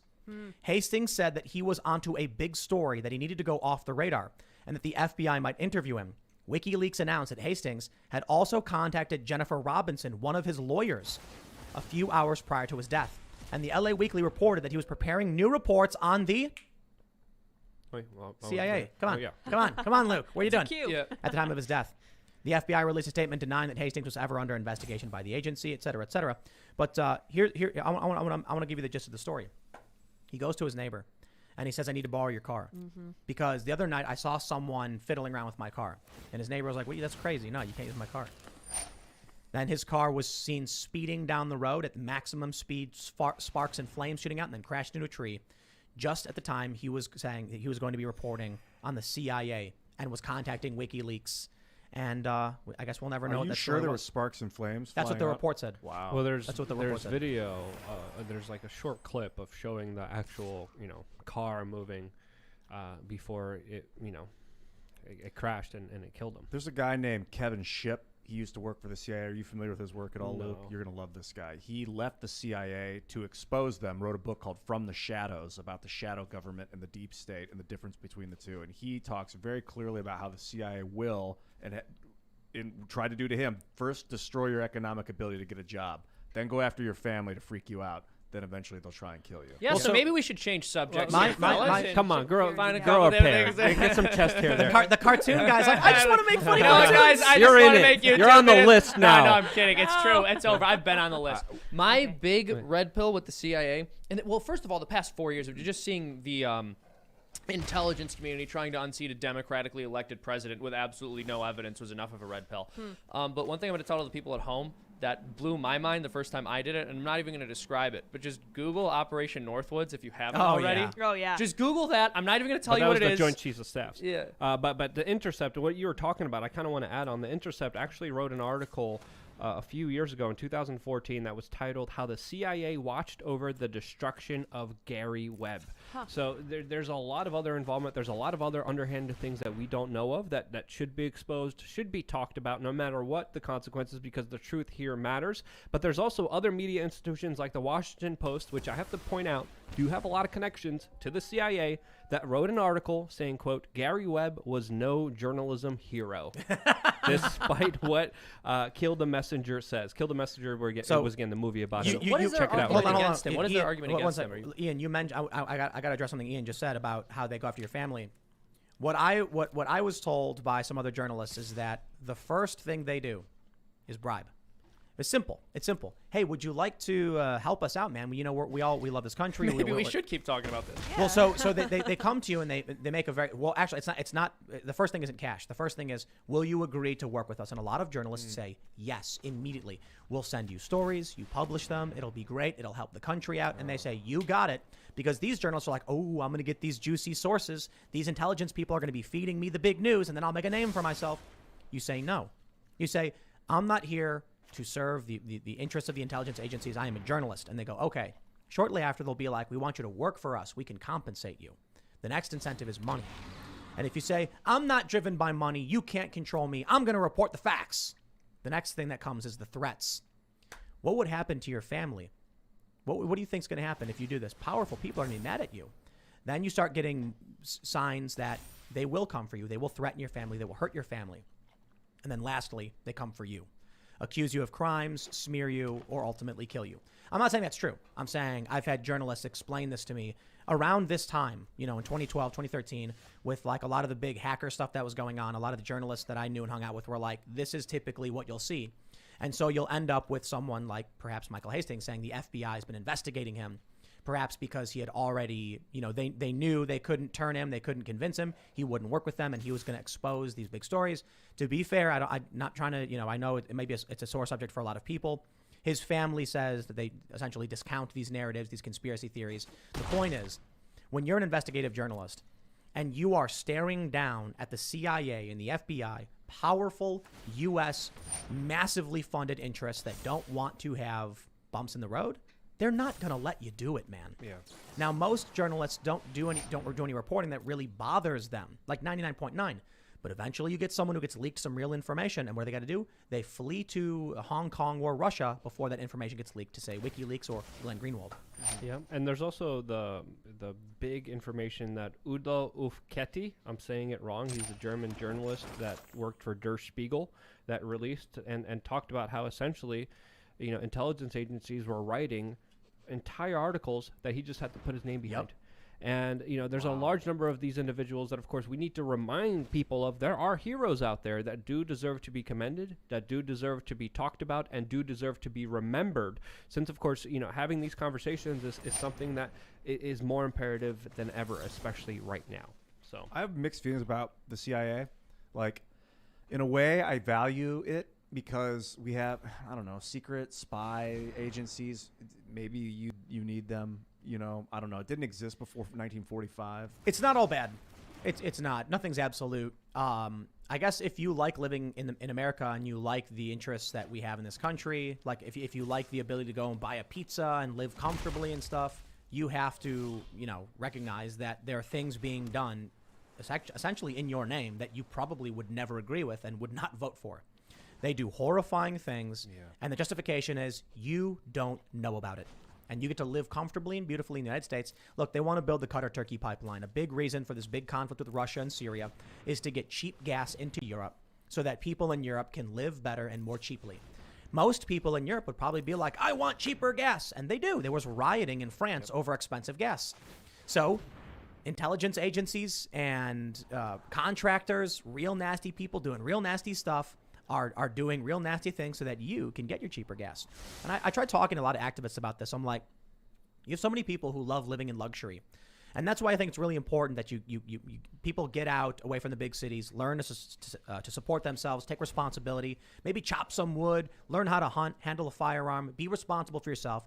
Because if you want to sit here and complain about warfare and slavery and stuff in countries like China with Foxconn Labs, you got to recognize that you are reaping the benefits of war and slavery. And if you don't want to acknowledge that, then fine, that's on you. For me, I fully understand that's what this world is made of and what's going on.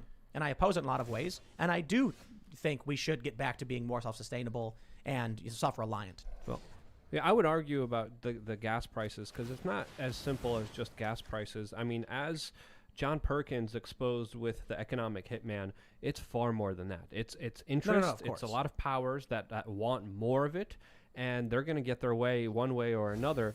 And the only way they're able to is because people stay silent, is because people are afraid, is because people don't want to talk about these larger issues. But if we did, it would expose their game, which is essentially rigged, which more and more people are finding out. So I think it's more imperative to have these honest, real conversations, and I'm very happy to be a part of this one because I think it's absolutely needed. This is why nobody wants to be a real journalist anymore. You look back in the day, you had those names, Woodward and Bernstein. Now they're kind of, I guess, off the rails because, is it Bernstein who keeps saying everything's worse than Watergate? Everything's worse than Watergate. It's like, okay, dude. It used to be that if you were a journalist and you exposed something, you were protected. because they were like, we can't go after this person because they're a famous and respected journalist.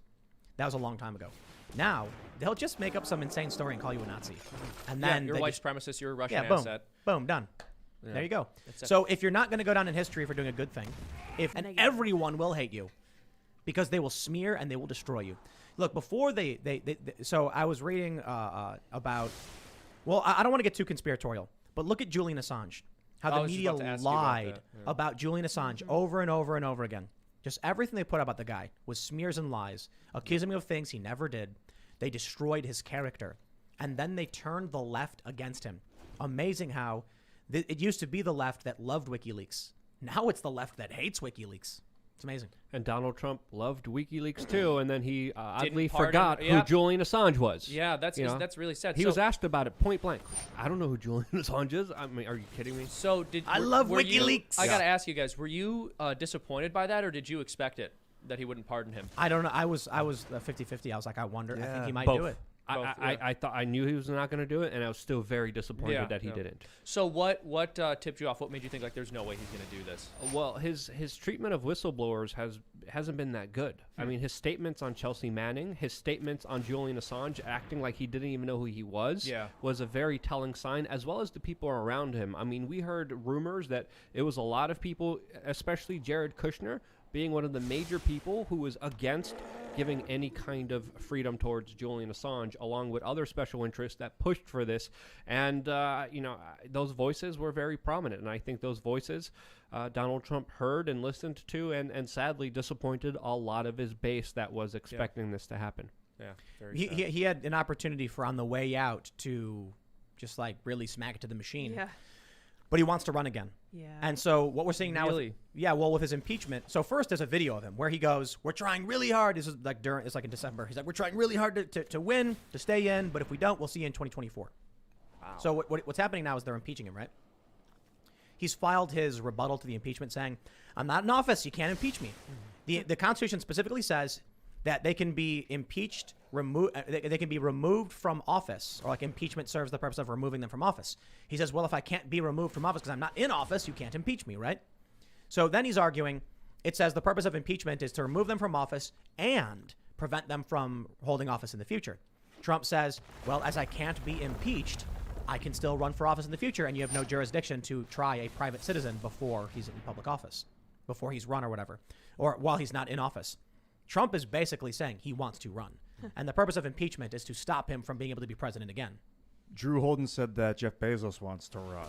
Oh. He said he's running, and I don't know if that means running away from Amazon or I wonder running if the from Washington Bezos. Post is going to endorse Oprah, him. no. Zuckerberg, Bezos. No. That's Bezos, Oprah.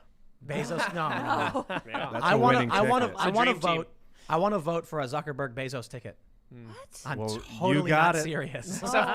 God. Would you vote for Bezos over Kamala Harris? Oh, if it doesn't have to be Kamala versus dare Bezos. I think it's you. going to be Kamala. I think Oh, it'd man. be Bezos. Was he going to run as a Republican? It's not going to Yeah. happen. No way. Yeah. No way. He can't run as a Oh, Republican. that's tough. He can do I mean, I whatever could he never vote wants. for It's true. Kamala. Here's the thing. I know I cannot vote for Kamala. And I would not want to vote for Bezos. I'd have to see his policies. I assume I just could not vote for either, but I don't know. What about Zuckerberg? Zuckerberg? I don't know. Zuckerberg. Because he's also, they're both, Zuckerberg is also on the left. So what Zuckerberg, would that Dorsey really do ticket? for me? Like, they're both going to be pro-choice, and I can't vote pro-choice. So what does that leave me with? Actually, I don't know where Bezos stands on that, but... I'm pretty sure the next Republican that we get who runs is going to be pro-choice. Oh, my goodness. No joke. I, No I joke. really hope I- not. Super liberal. Just remove any reason. If they don't take down Ted Cruz really looks like he's going to be one of the kind of favorites to be on the Republican ticket. I don't think. know if Ted Cruz could Same be with president. Rubio. I mean, same with Rand. I think those three are definitely the people that Really? are going to be looked at in 2024.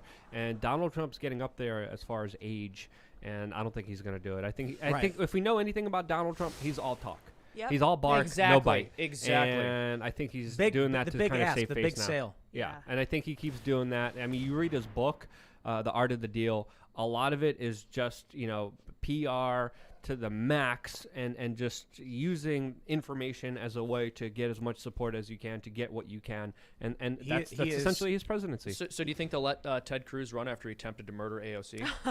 Well, hold on. She thinks he actually was the Zodiac killer. Let's be clear. It's worse than that. He didn't just try. He rallied all of his friends. And I remember this clear as day. I remember that video of Ted Cruz holding the torch, leading the people down the hallway, screaming, AOC! With his copy of Green Eggs and Ham. Oh Yes. my goodness. Isn't he the Zodiac killer? No, That's his what they're dad saying. was. No, well, Was his dad? AOC thinks he was. Wasn't it his dad, though? Not him. How did that come out about? His It was dad? just. I think it was just a meme, right? Yeah. Yes.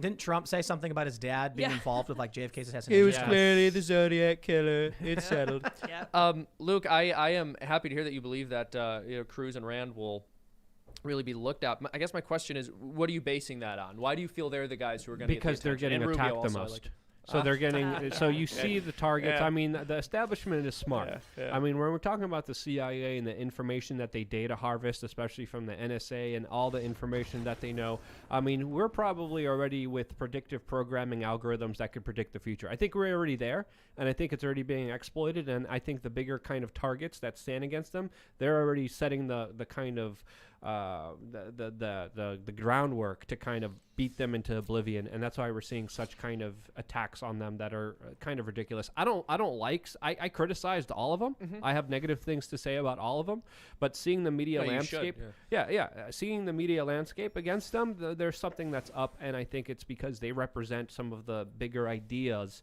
that a lot of mainline kind of Republicans and Trump supporters also kind of in the middle ground resonate with. What if it's Tucker? Tucker Carlson for president. My goodness. I like him because he's the only one that criticized Donald Trump effectively. He was the Yeah. only one not afraid. Sean Hannity, I mean, he's a total brown noser, but Tucker Carlson like literally called out Trump on the issues that actually mattered. People the don't- war, Yeah, that's the true. budgets, the COVID response, everything that Trump did bad. Tucker was right on him. So people- you got to give him credit Isn't for it that. incredible that he's on television? Yeah. Tucker Carlson, Carlson, love some that. of Well, the they're trying things to he's take him saying- down, too. Yeah, exactly. But that's why he's the only one who saw ratings growth Yes. when everyone else was doing bad. Yeah, people don't know this about Luke, but Luke is, he has a poster of Tucker. He's got all. strikes me I as a definitely giant disagree fan. with him Yeah, on his stance on things like marijuana. I disagree with him personally on issues like that. But I like hearing him because he's going to come out with information that is going to be backed by some kind of thinking. Yes. And I could agree with the thinking and I could disagree with the thinking, but at least I understand that it's coming from a perspective that I could watch and not understand that I'm being tricked. He Yeah, doesn't try to exactly. trick me. Exactly. I went into Luke's RV, and there was a photo of me and Luke, and we were on the docks in Coney Island, and he had his arm around me, and he was giving us thumbs up, and he taped Tucker Carlson's face over my face. I'm kidding. If you go down into Tim the got wears really a mad beanie about now. that. late Yeah. night in the basement of this house, you'll see Luke watching Yeah. Tucker. That's what he does. Well, after I got to be Tucker honest. echoing through the halls. I think Tucker is the best yeah. personality on TV right now. 100%. Yeah, he's the only and one. that's and I got to be honest. It's not saying a whole lot because almost every single person on TV is trash. They're awful. Exactly. That's You know? exactly it. He's like the only person who isn't just being handed talking points. Yeah. he's- There was some stuff a few years ago where I watched like one thing about marijuana legalization, and it really felt like he didn't agree with. This was years ago. He was opposed to it, and it really sounded like he didn't really oppose it and was just trying to make it seem like he did. And I was like, it's not working, Tucker. Well, just he's go still, back to agreeing. he's with still your- against decriminalization. I remember a few years ago when he was still wearing a bow tie promoting war, I confronted him.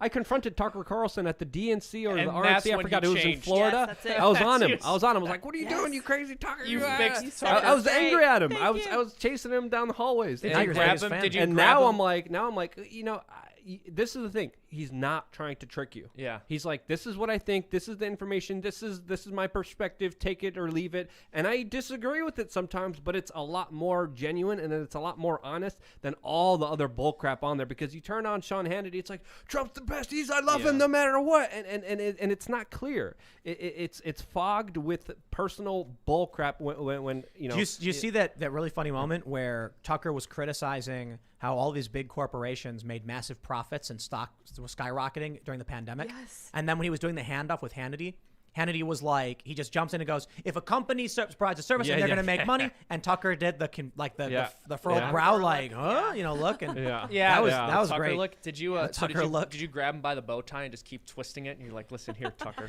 I And don't that touch turned people him I around. confront. I have I've a big rule actually- against that. Well, it's funny because I actually know people who have worked with Tucker who very much disagree with him on everything, but said like he's one of their favorite people and he's. Great He to was work with. confronted by Joey Boots. I don't know if you know, Yeah. remember Yeah. Joey Boots from Occupy Yeah, Wall yeah, Street. yeah, of He's course. no longer with us, but he was a very interesting when Tucker was character. fishing. Yeah, Tucker was fishing, and the way Tucker responded to him was so nice and like Genuine. still like it was so genuine. It was so real. I mean, if you look up Joey Boots and Tucker Carlson, and they just had an honest, genuine conversation when Joey Boots was being a creeper. Well, Joey so, Boots so, was so legitimately, Tucker was yeah. fishing in Central Park, and he was like, "Can you fish here?" And he goes, "You can." And he's like, "It's legal." I was like, "It is."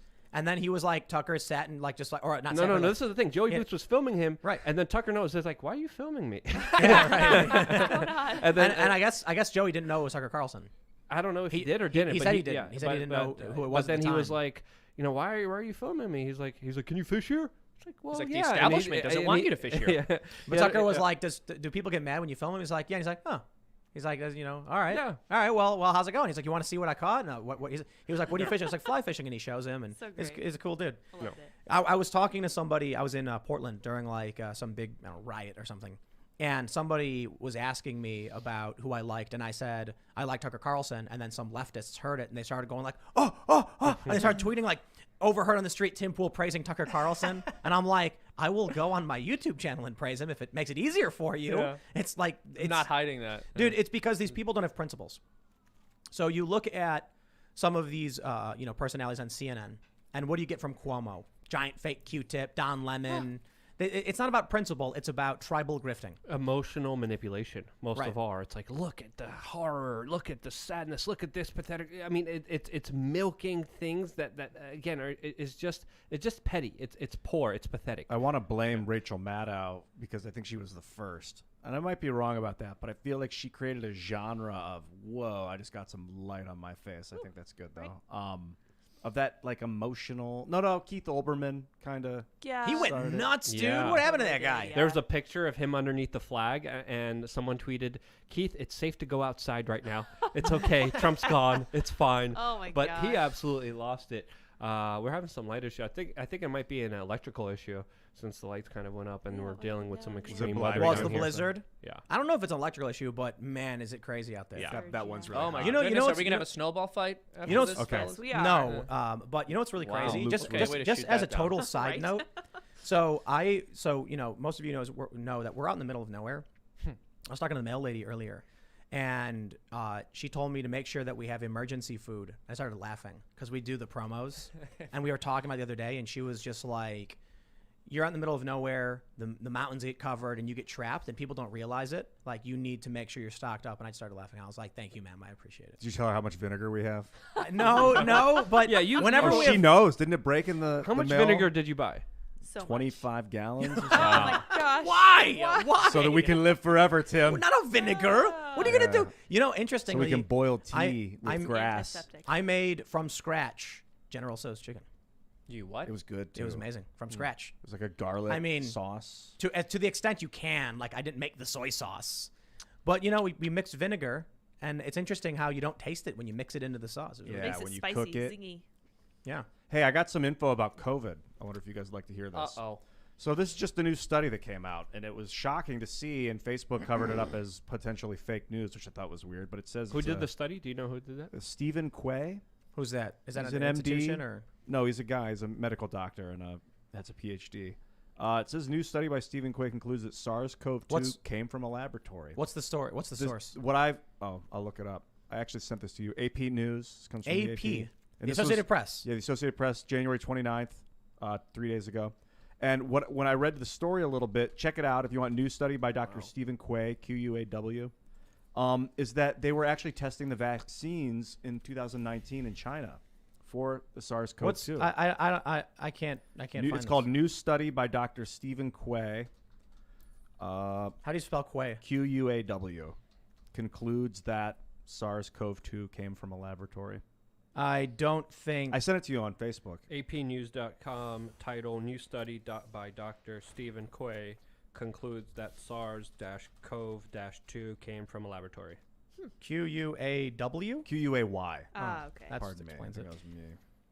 This is from. It's no. I'm sorry, Ian. This is a press release. Yeah, paid This is content not from this- PR This is Newswire. fake news. Yeah. It's fake. Are you 100% This sure is someone. fake? This is someone writing a press release and then paying to have it published on an AP press wire. It's Interesting. not. It's not a report. It There's says, 100 it says on the top here, press release, paid content from PR Newswire. So his 193-page paper is. Should we dismiss it? Yes. And why is that? Because he paid to have it promoted, and until we actually get hard publication of what the study actually is, we shouldn't be announcing that it's true or anything I like didn't that. announce that it's true. Well, saying it's coming from the AP when in fact it's coming from a paid PR, publicist. Oh, okay. So the AP will promote paid work as well. The AP just shows a list of press releases. It doesn't mean any of it's true. We'll see if the story gets picked up. It's not going to get picked up. And I'll look into it. The challenge is, look, just because the media doesn't cover it doesn't mean it's fake news. Exactly. But I don't trust, because we've seen tons of stories like this already, they're not vetted. So just because a guy publishes and pays for PR Newswire doesn't mean it's, I'll put it this way. I want to fact check it before we mention it. The downside is I cannot bring myself to read 193 pages. It's a long Seriously. paper. Listen. I'll look into it, and I'll see if I can vet it in any capacity, learn about who this guy is.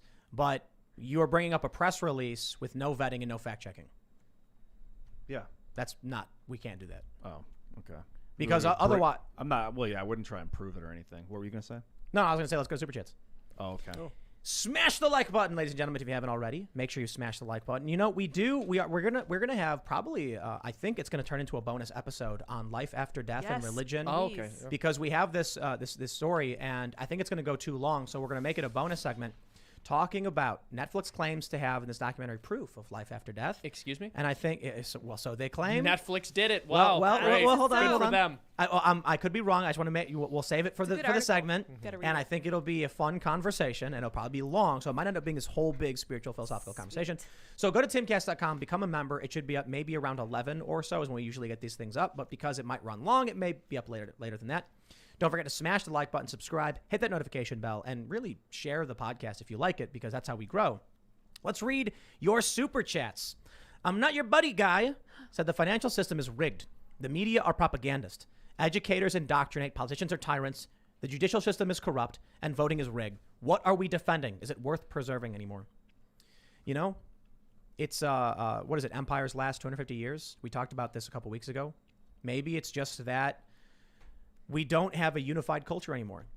We don't have something where we're all like, we believe in each other. And no, it's just everyone out for themselves. The ship is sinking, and everyone is just trying to find a lifeboat to jump off and swim away. Well, here's the question, too. The idea, because I've heard this, that empires last about 250 years.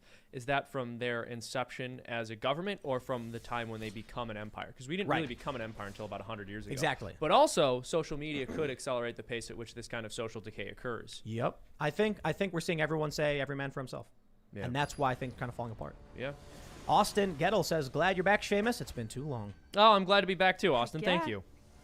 Donnie420FY says, do you have an OnlyFans? And I'm going to assume that he's talking to you, Seamus. Me? No, I don't have an OnlyFans. No way. I have a Patreon, patreon.com/freedomtunes if you guys want to check that out. And my Patriot Supply, which Tim also has, but I'm going to steal his spot, my patriotsupply.com/freedomtunes. Get some supplies. Seamus, you can use OnlyFans to show people how you draw and stuff. Isn't that usually used for porn? I know, but I just don't even want to be associated with I was porn. thinking about doing it. Hold on. When my channel was demonetized, I was like, I'm just going to do my regular videos, but just put them on there. What if Seamus, as you're drawing your cartoons, you put your feet next to No, oh my gosh, I can't even talk about this. No. All right, Samantha says, isn't it strange the article says AOC was in her office hiding, but the story she tells in a recent video, she's in a bathroom? Well, yeah, because she said she was in the bathroom of her office, and her staffers were out in the office, I guess, to protect her. I don't know. Yeah, I guess. There you go. Michael Cobb says, there are reports that U.S. Special Forces are in D.C. now. What are they doing? What are they doing / about to do that they need that kind of protection? I haven't heard that. I'll look into that. Uh-oh. I don't know if I should read this one. Ian, they're mad at you. Oh, no. Should I read it? Yeah, definitely. Cat's Claw says, Ian's a great example of why drugs are bad. They fried his brain. I've never heard a human say so many stupid things in my life. That's a little harsh. That was very harsh. That's pretty I don't cruel. like that. It's People so either- easy to be mean to people when they're Ian, not I here. love you. Thanks, Seamus. People either really love you or hate you, though. You know what I mean? That's the point. Oh, is it? Yeah. A lot of people are like cheering for you. I think what happens is when the negative comments come in, that's when all the positive ones come in. In that guy's defense, I smoked weed for like 16 years straight, and it definitely twisted my ability to memorize information. And people don't realize that. you don't People do mean that. like periodically. You mean literally for 16 years you had a joint in your mouth that was constantly being I replenished. smoked for like 600 days straight, I think, Holy at one cow, point. dude. It was Wow. nice. Oh, man. But That's I used to horrible. memorize scripts. As an actor, my memorization was off the chart. And then after I started smoking weed, I started thinking more abstractly, and so now I'm kind of it's changed the way my mind functions. That's for sure. Sorry. Dent Crow No, says, great.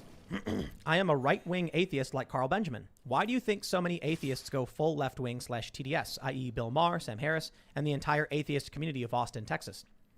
Well, many of the atheists became anti-SJW. And That's true. yeah, so and then we saw a bunch of atheists just trying to fit in. But what a lot of people don't realize, a lot of the atheist community was fueled by pro-LGBT rights.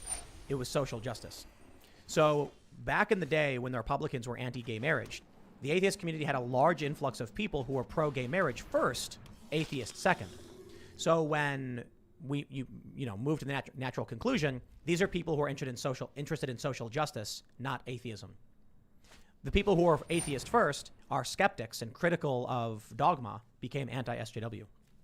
So I think a lot of people just assumed the left was always the right place to be. Like Bill Maher, they call him alt-right.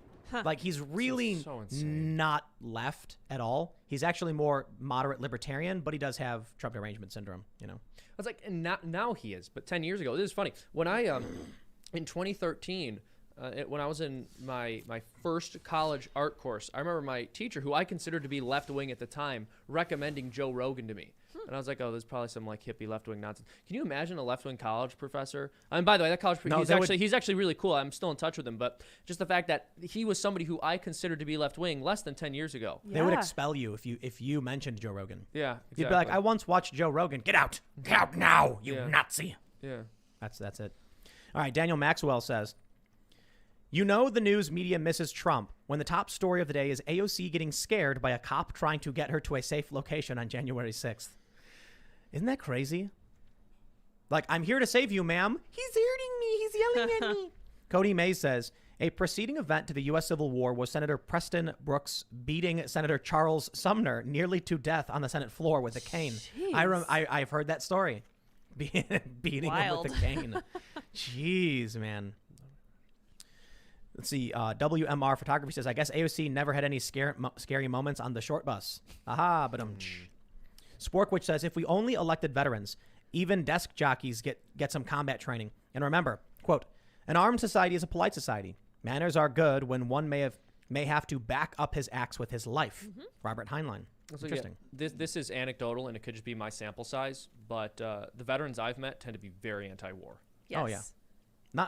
I've had some messages from people who are veterans who are pro-war. Definitely. Interesting. Yeah, no, Yeah. I'm not. I mean, denying that at all. isn't Dan Crenshaw pro-war?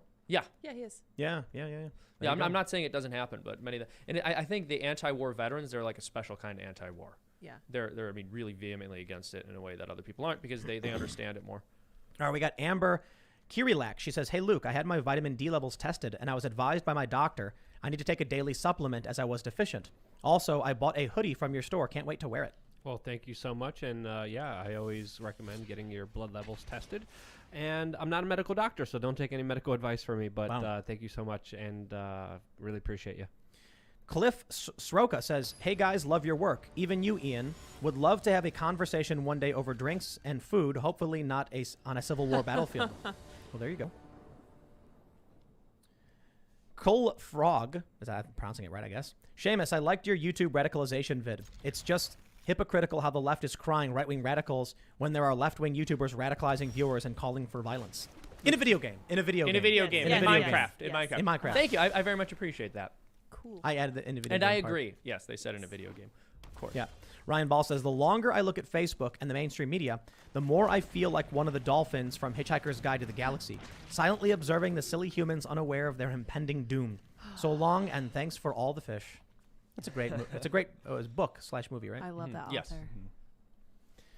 Let's see. Ungoliant says, back then, being dishonored was a fate worse than death. Honor was as important as life. Yes. Now this would be called your rep. But people lie, cheat, and steal and get away with it. Life goes on, and people still vote for them. Yeah, well, because here's the thing. It's not as if they valued life less at that point in history. They just valued themselves less. Yes. Now we all put ourselves first. Garhant says, please, Seamus, do Gwen Stefani's Holla Back Girl, but replace it with Jen Psaki doing Circle Back Girl. I mean, it's perfect for spoofing. Oh my goodness, that is hysterical. I'm actually really strongly considering that. Circle awesome. Back Girl. Here's the thing. Music videos are much more difficult and expensive and time-consuming to make than the regular cartoons. And that's not why I don't want to do it. The reason I don't want to do it is because it might take so long that by the time it's done, that wouldn't be relevant anymore. But I think that's really funny. If there's a way to pull it off, I want to figure it out. All right, here's the best super chat love ever. that. Eric Miller says, pacifist Tim Pool trying to be Avatar Aang, uniting the parties to fight the corruption while not being on a side. Tulsi fighting the corruption in her own party like Zuko. Man, that show was awesome. Yes. Do you guys know what show that is? Yes. The Last Last Airbender? Yeah. Yeah. That was a really great show. It's too bad. Legend of Korra was okay. It's nowhere near as good as the original. But I like Legend of Korra. It was fun.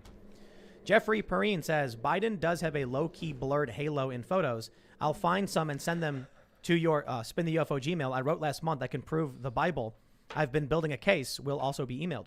Interesting. Biden has a halo. I've seen those pictures. Well, so the media is there's- constantly telling me he's a devout Catholic, despite the fact that he doesn't. No, qualify there's as practicing. So but they have the office of the president or whatever behind him, and in his photos, the photographer lines it up so you see the golden ring around yeah, his like head. light and everything. it's not a religion, though. No. Yeah, it's not. David Merwin says, Tim, you rock. Thank you very much. Very Kay generous. says, Tim, please look into these grifters. I'm not going to name them. All the boomers that Trump all the boomers that Trump's still prez that think he is. Oh.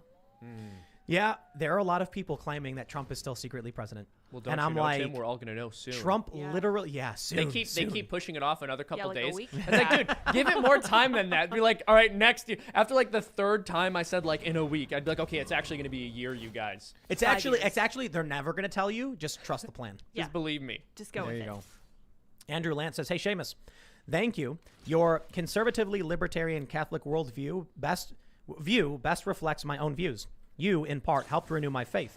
In October, I'm getting married and plan on having lots of Catholic babies. That's how we win the culture. God bless you. That makes it all worth it. Yep. Really. God bless you. Blave Kaiser says, I agree, Ian. The president doesn't matter.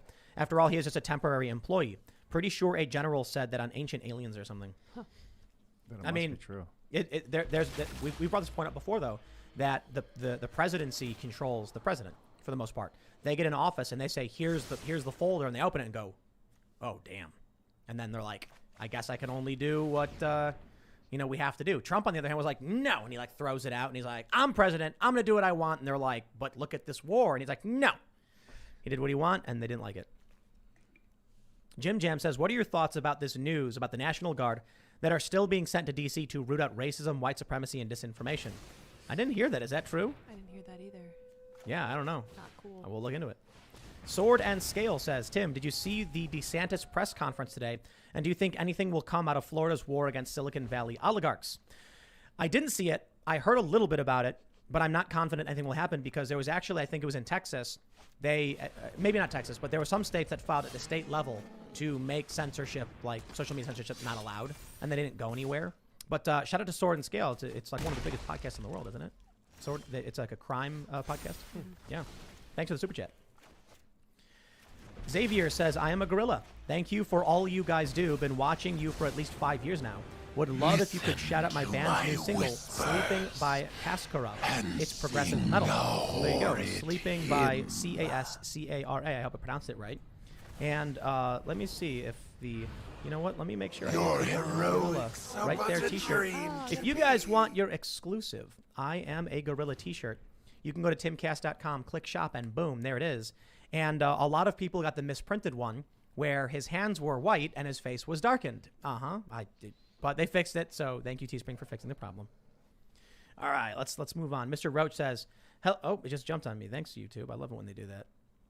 YouTube has this thing where it doesn't load all at once, and then it loads, and then I got to spend 20 minutes trying to figure out where it went. Mr. Roach says, hello, Beanie Lord, and the parking lot rebel. I listen to you every day and decided to get my very own subscription to your site. I'm a regular guy from Ohio and play in a band called Someday Saturday. What is your advice on creating good culture? Being in a band, and writing music, and putting it on social media, and to the best of your abilities. Lead by example and don't let fear rule your life. And I like that parking lot rabble. I'm taking that, stealing that. Thank you. There you go. Ryan says, Luke, Tim, serious question. Ever a story in which government justified in using underhanded tactics? Any justified covert ops? Thanks for all you do. God bless. I mean, wasn't like raiding Bin Laden covert? Well, it depends which version of the story you want to believe, since the government came out with many different versions of them. The one where he used his wife as a camera, and then they were like, "Oh, actually, that didn't happen." Exactly. Or there's so many like misnomers about that story, so I don't know what to make of it. But I'm gonna have to do some research on that because, again, when everything's done in darkness, there's a lot of potential for it being done wrong. So that's the biggest issue that I think still needs to be addressed. Yeah. Eric Miller says, third super chat. I was wondering if anyone ever thought about creating a video stockpile website for news. A journalist can post a video on it and charge small fee, and an independent channel can buy it. It's called, it was originally called Corbis. Now Gallup does this, but it's been around for like 100 years. Well, not that long, but no. Did I say Gallup? I mean Getty, not Gallup. Yeah, Gallup is not the polling Gallup. institution. Yeah. Yeah, Getty. So Getty takes photos and videos, and I think they recently they bought Corbis. And I'm pretty sure they also do video. And a lot of journalists do this. They upload their videos and photos, and then people pay like $25 to $50 to buy the rights to it.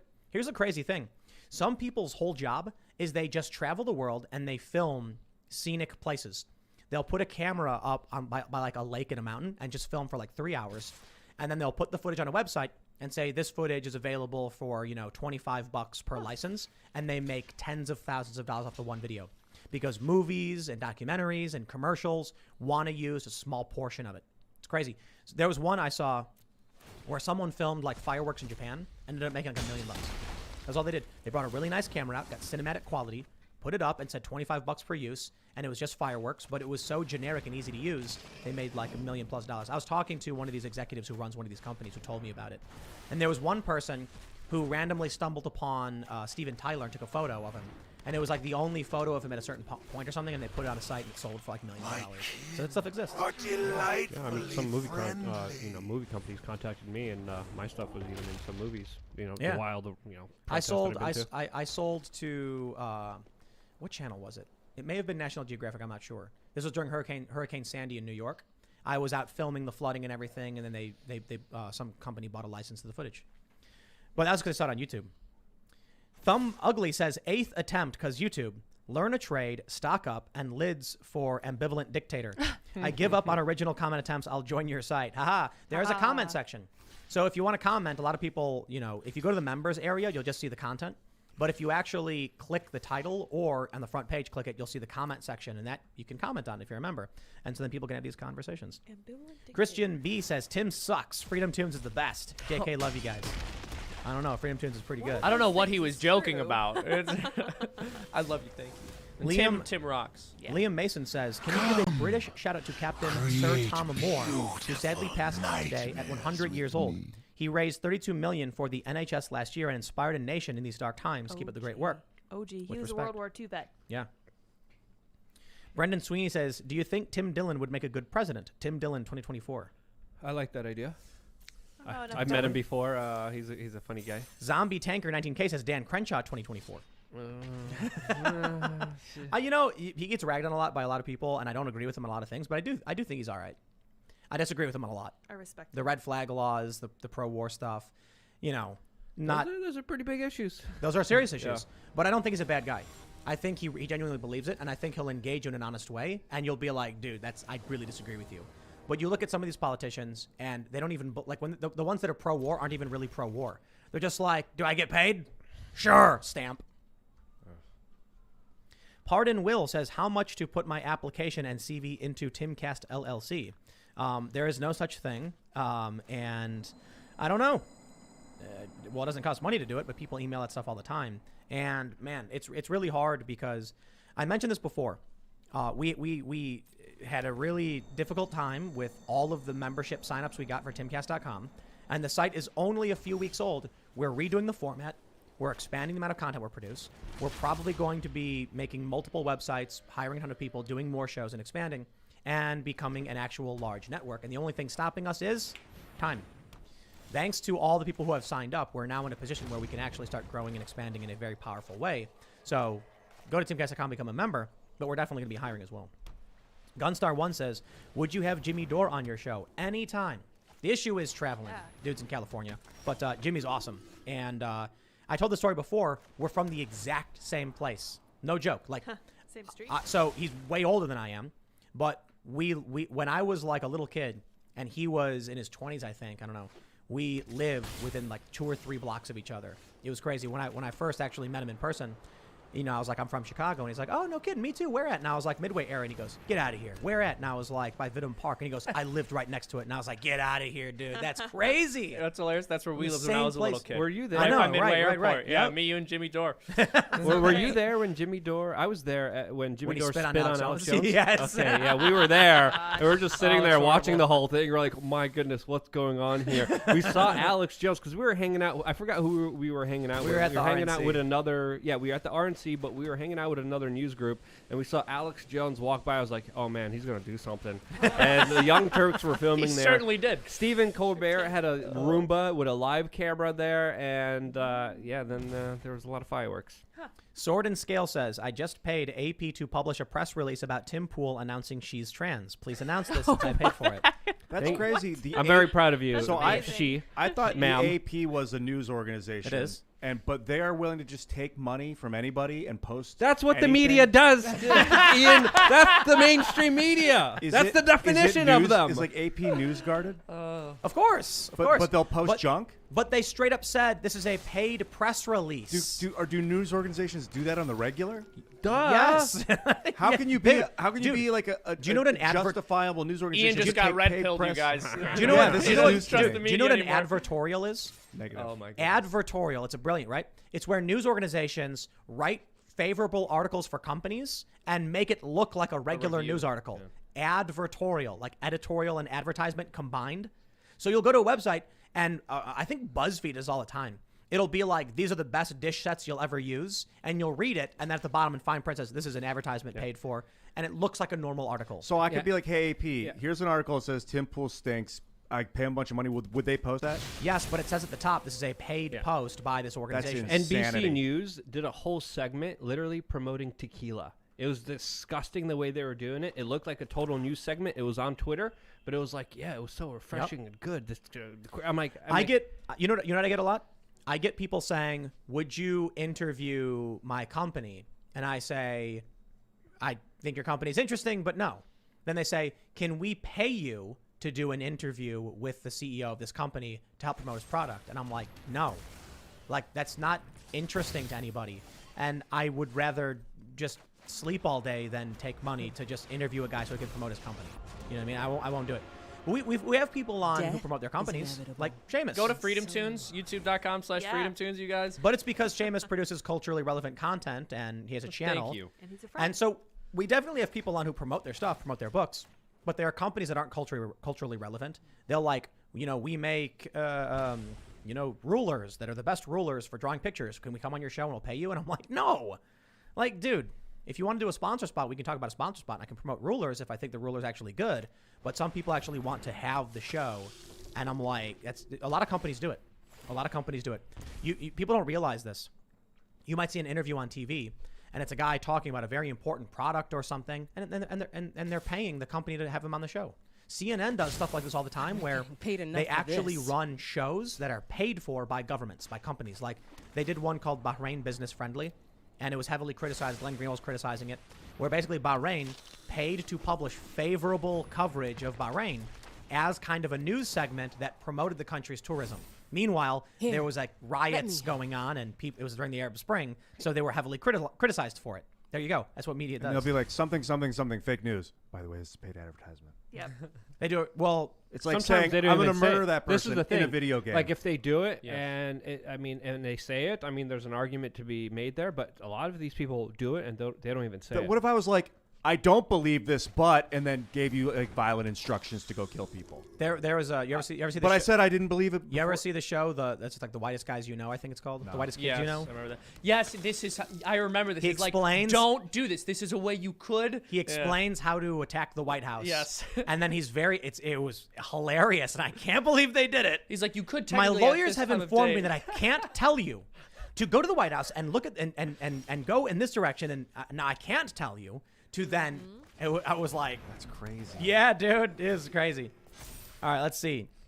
Ryan Cronin says, Ian for president. JK, that would be Wow. nuts, but Ian's You're not okay. looking for would be your spirit. first would be directive? nuts.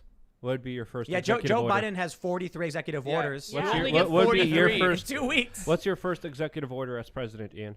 Well, I don't know how much power I would have, but I would You like could to sign into law whatever you It's want. an executive order. I would like whatever to you want. audit the Federal Reserve. I love it. Good start. Send in the FBI to just storm the building.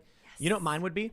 It would be that from now on, cilantro, fennel, anise, Yes. caraway, yes, those, and coriander, I guess, but that's basically the same thing as cilantro. Those are now Schedule 1. I back this completely. Uh-oh. 100%. Yep. All of those gone. Oh, yeah, yeah. I'm going to make you a those. fennel, coriander, cilantro dish. Kombucha, he'd love that. dip. Love it. Ugh. David Phillips says, are you afraid to talk about election fraud due to your channel being shut down? No, because we talk about it a lot. We've talked about it a whole lot. I've done like a month's worth of content on it. I don't know what else to say. I don't know. But it's just we're at this point where it's like, what do we do? What do we talk about? Media Matters tried smearing us. That was really funny. That was fun. What did Media Matters say? Do you remember when Media Matters? So Jack Murphy is on the show. Yeah. And he said Donald Trump gave concrete examples of voter fraud. Think, Matt Brennan stuff, like, that was his comment. Media Matters claimed that we were pushing the theories simply because Jack Murphy said Donald Trump said. Isn't that insane? What? Donald Trump said a thing. Aha, you pushed it. No, we didn't. We referenced Trump said it. You did the same thing when you referenced we said it. I'm Are you disappointed, pushing Jack. it? And the best part was they claimed that our videos were demonetized. Never happened. They were like, all of these videos. So they referenced 5 videos. 4 of them got removed because they were like very serious claims about fraud. And ours was like, Donald Trump said a thing. And they tried smearing us. So YouTube was like, what is it? Like, this is fine. Like, they didn't do anything. So Media Matters, like 4 of the 5 videos were removed. All had their ads removed. Our ads weren't removed. No. Tim, We don't didn't tell do them anything. that. Don't Yeah. tell them. They're going to keep I coming for you. demanded a Don't retraction. let them know. Quit where you're I ahead. emailed them and demanded a retraction, and they didn't do it. And then I followed up saying I'd like a retraction, and they still didn't do it. Because what happens now is another article come out and being like TIMPOOL, whose videos have been stricken down by YouTube in the past for rule violations. That's what they do. It just means There's you're making precedent. interesting content. That's right. It's just, but it's not true. Our ads were not removed. On any video ever? We've You've had we- so- yeah, we- exactly. Yes, but Yeah. they were saying that yeah. we got in trouble with YouTube or something. Yeah, it's ridiculous. YouTube did not punish us in any way. The video is fully monetized. The podcast is fully monetized. We didn't have any issues. It's got 250,000 views. All that happened was Jack Murphy was like, Donald Trump said this, and think they were like, They got to be careful I'm so with disappointed that. with Jack Murphy, the other Illinois boys. If I you know. go They're around out and there say like a spreading. company's losing money and they're not, that's dangerous. That's like libel or something.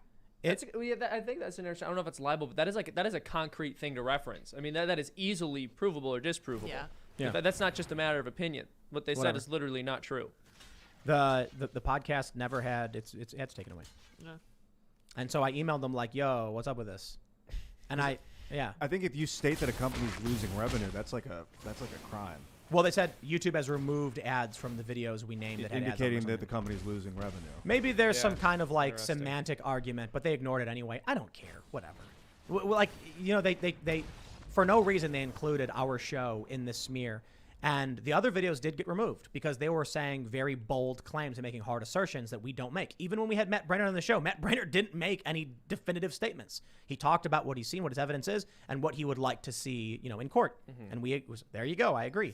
These other channels are like making definitive statements, and they got taken down. Why include us in that? I even emailed being like, none of what you've accused of these other channels pertains to us in any way.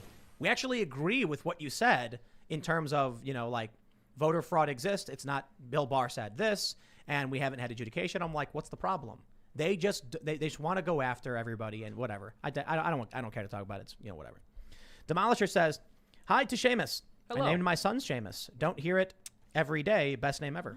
God bless you. Good. I'm glad. It's a good name. My condolences to your children, though. It's a rough one. It's a rough one to have to wear every day. People mispronounce it all the time. I consider that to be a microaggression. Indeed. I read an article about how it is a mark of privilege and not have your name mispronounced. I was like, at least I got one. I know, At least right? I have one impression for it. Seamus Yeah, Coughlin. Coughlin. The worst I ever Yeah. got was seamstress Coughlin at a video festival in high school. I had a friend won named an Sean. award. I had a friend named Sean in grade school, and one substitute teacher called him Scene. Scene, yeah. And I was just like, He's not here to be seen. Yeah. But I was like a little kid. I'm like, did you not know that's how you say Sean? Yeah. Like, I'm a little kid and I knew that. Yeah. Like, whatever. It Man. was, yeah, that is Scene. rough. All right, here we go. Vosh says no anise, no peace. No. Delicious Honey says thanks Tim for an awesome show. It's always entertaining and informative. Thank you.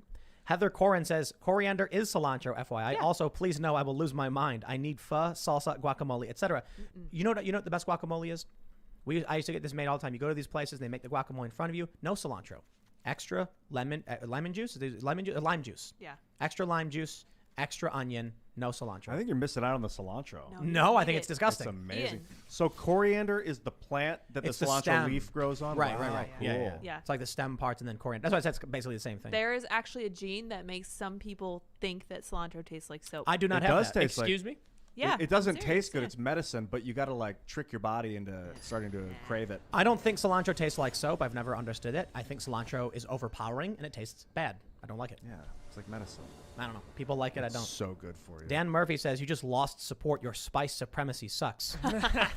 Like basil's pretty good. Oh, yeah. garlic. Baileys are great. Garlic Garlic's on great. everything. Top. What's your like? Is it one of your top? Garlic? Yeah. Oh, I will that's put good. garlic on a pancake. I've seen him do it. He wants to keep the vampires Yeah, away. totally You would. That's why haven't he's seen making me all do these it. daywalker Do you ever eat it analogies. raw? Garlic? Yeah, it's intense. No, but you know what I love doing is when you make a pizza, you put whole cloves on it Oh, yeah. and bake it, and then they become soft, and they just, garlic. Garlic's the best. Yeah, you can roast garlic. You take a full clove Yup. of garlic, you slice off the top part, and then you just put it on pans. And then when it comes out, you squeeze them out of their shell, basically, and you have this soft garlicky goo. It's Garlic. really good. Actually, you know what? Mandatory garlic. Yes. Second executive order. Garlic. Everybody gets Nasty garlic. We- They again, come to your you house. Do have to fight the vampires. We're ending the We did it. pandemic. Government Yes, garlic. yes. Garlic for everyone. Garlic, just there you go. Yep. And it's good. It's good for you. Yeah, it is. Skyrim 96 says you guys should have Upchurch on your show. He's like Tom McDonald, but he's at the forefront of country rap and will go down I in think I've music heard of history. him. Interesting. Yeah, interesting. All right, let's see. We'll just do a couple more here. William JS says having Luke, aka Uncle Eddie, on the show as a regular always brings the show to a higher level. Great job, TIMPOOL team. Don't say that. You're making his head big. He demanded. Thank you very much. He I demanded a appreciate bowl of only Eddie. green M&Ms. Yeah, he did. I deserve He them. totally did. that. At least I'll get to eat. You know, I'll tell you- he said the I'll- last time I was here, some of them had W's on them. so I'll they tell you an could've all- interesting Well, story. yeah. Some of the W's. I'll tell you an interesting story. So that whole idea that rock stars demand crazy things because they're egotistical is a myth. It started because I can't remember the name of the band, but you guys probably listening might know this. This band, a very famous one, I can't remember which one, had in their contract for their tour, right somewhere in the buried in the middle was that a bowl of M&Ms with with all the brown M&Ms removed will be made available for the band. And a lot of people in the media saw that and thought it was that this band is egotistical and demanding and it makes no sense. The reality was, apparently the band had been playing on stage and the stage collapsed and they were like, people got injured. And so the idea was put something in the contract that's seemingly nonsensical because if they don't do it, it means they didn't read your contract. Oh wow, Oh, that is interesting. fascinating. If they show up and saw the M&Ms weren't there, it wasn't that they wanted M&Ms. It was that if they skimped on something as dumb as picking out M&Ms, what did they also skimp out on? Supports for the stage, supports for the audience, lights, fire extinguishers. They're in partly to explain why they have these weird riders sometimes is because when you're a performer, your body is a tool. You're using your body like a tool to have a very specific task, like making a sound that's very challenging for the human body to make. And if it isn't in the right, mindset or physical place, it's hard to make that sound, and then the production suffers. So you might want like no aspartame, no, I want just salmon on my. And thanks for the shout out. We'll see what happens. Alternative JK says, after noticing both you and Luke have a habit of mispronouncing things, you should make a shirt that says potato, pot tot toe. You get the idea. I'd be potato. open to help design the shirt as well. Well, I'm really bad with pronouncing names. I love it. That's Sure. about it. I But just Luke- screamed through them. No, Luke doesn't mispronounce words. Luke accidentally chooses similar sounding words, Yeah, it happened. like fraudulent slip instead of Yeah. Freudian slip. Okay, in It- Luke's defense, English is not his first language. Thank you. Thank you, Excuses, Lydia. excuses. and Thank also, you very Luke's, much. Luke's bringing the fire on plenty other Yeah, issues. I mean, yeah, Give him a break. yeah.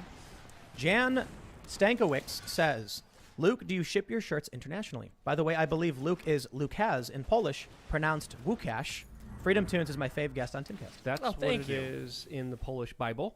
Łukasz? And some of the stuff is shippable internationally, but a lot of the stuff is getting banned. I never wanted to have limited supplies of shirts, but they're forcing me to do so because they're taking so many of them down. Some of them do ship internationally, some of them don't. You have to go on thebestpoliticalshirts.com to find out.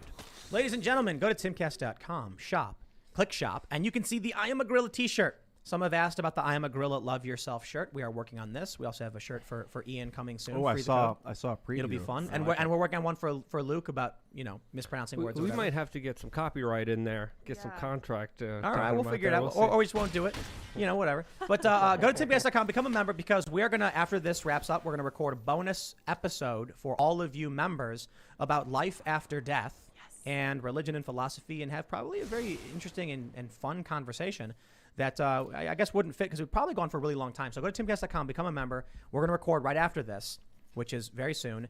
Come back tomorrow night live at 8 p.m. Well, we will be here, and we'll be doing the show once again. You can follow me on Twitter, Instagram, and Minds at Timcast. My other YouTube channels are youtube.com/Timcast, youtube.com/TimcastNews. If you're listening on the podcast, like iTunes or Spotify, leave us a good review. Share the podcast, help us grow. And Seamus, you also produce things that people can watch. Yes, I make cartoons. So if you want to check out youtube.com/freedomtunes and watch those, they're a lot of fun to make. We make at least one a week, sometimes 2 a week. And we've been expanding and growing, and that's fantastic. But because we have to crank out these shorter videos, sometimes even when they are monetized, we don't pull a whole lot of money out of them. So if you want to help us create more and you like them, you can also check out patreon.com/freedomtunes. I am the parking lot rabble and Yes. also an independent journalist. And if you want to be involved with what I do, you can on wearechange.org/donate. Today, I'm also wearing another We Are Change exclusive t-shirt. It's that censored. is a pie chart and is censored with green tape. And it says in a family-friendly way, ish, which is represented here. Ish, you don't know. And then in the bottom here, ish, you don't know, which is the larger pie graph representation here. It's the universe. It's amazing. Exactly. So if you want one of those, you can on thebestpoliticalshirts.com. Thank you again so much for supporting me. And you can follow all of my paid advertisements on the AP. Yes, indeed. I'm just kidding about that. I would not do that. Hey, you can follow me on the internet at Ian Cross on Twitter, YouTube, and Instagram. Actually, you can follow me on Twitter because I go live during the day, somewhere between 1 and 3 o'clock on Twitch, where I do a game streaming session and hang out with everybody and chat it up. Well, I'm going to be locking in an exact time. It'll probably be around 2 p.m., but this week it's going to be thereabouts. So follow me on Twitter, and I'll let you know when I go live. Very cool. And I am Sour Patch Lids on Twitter and Minds, and Real Sour Patch Lids on Instagram and Gab. You can follow me there. We'll be back tomorrow at 8 p.m. live, but we're going to have this bonus episode coming up at timcast.com. So go there, sign up, check it out, and we will see you all then.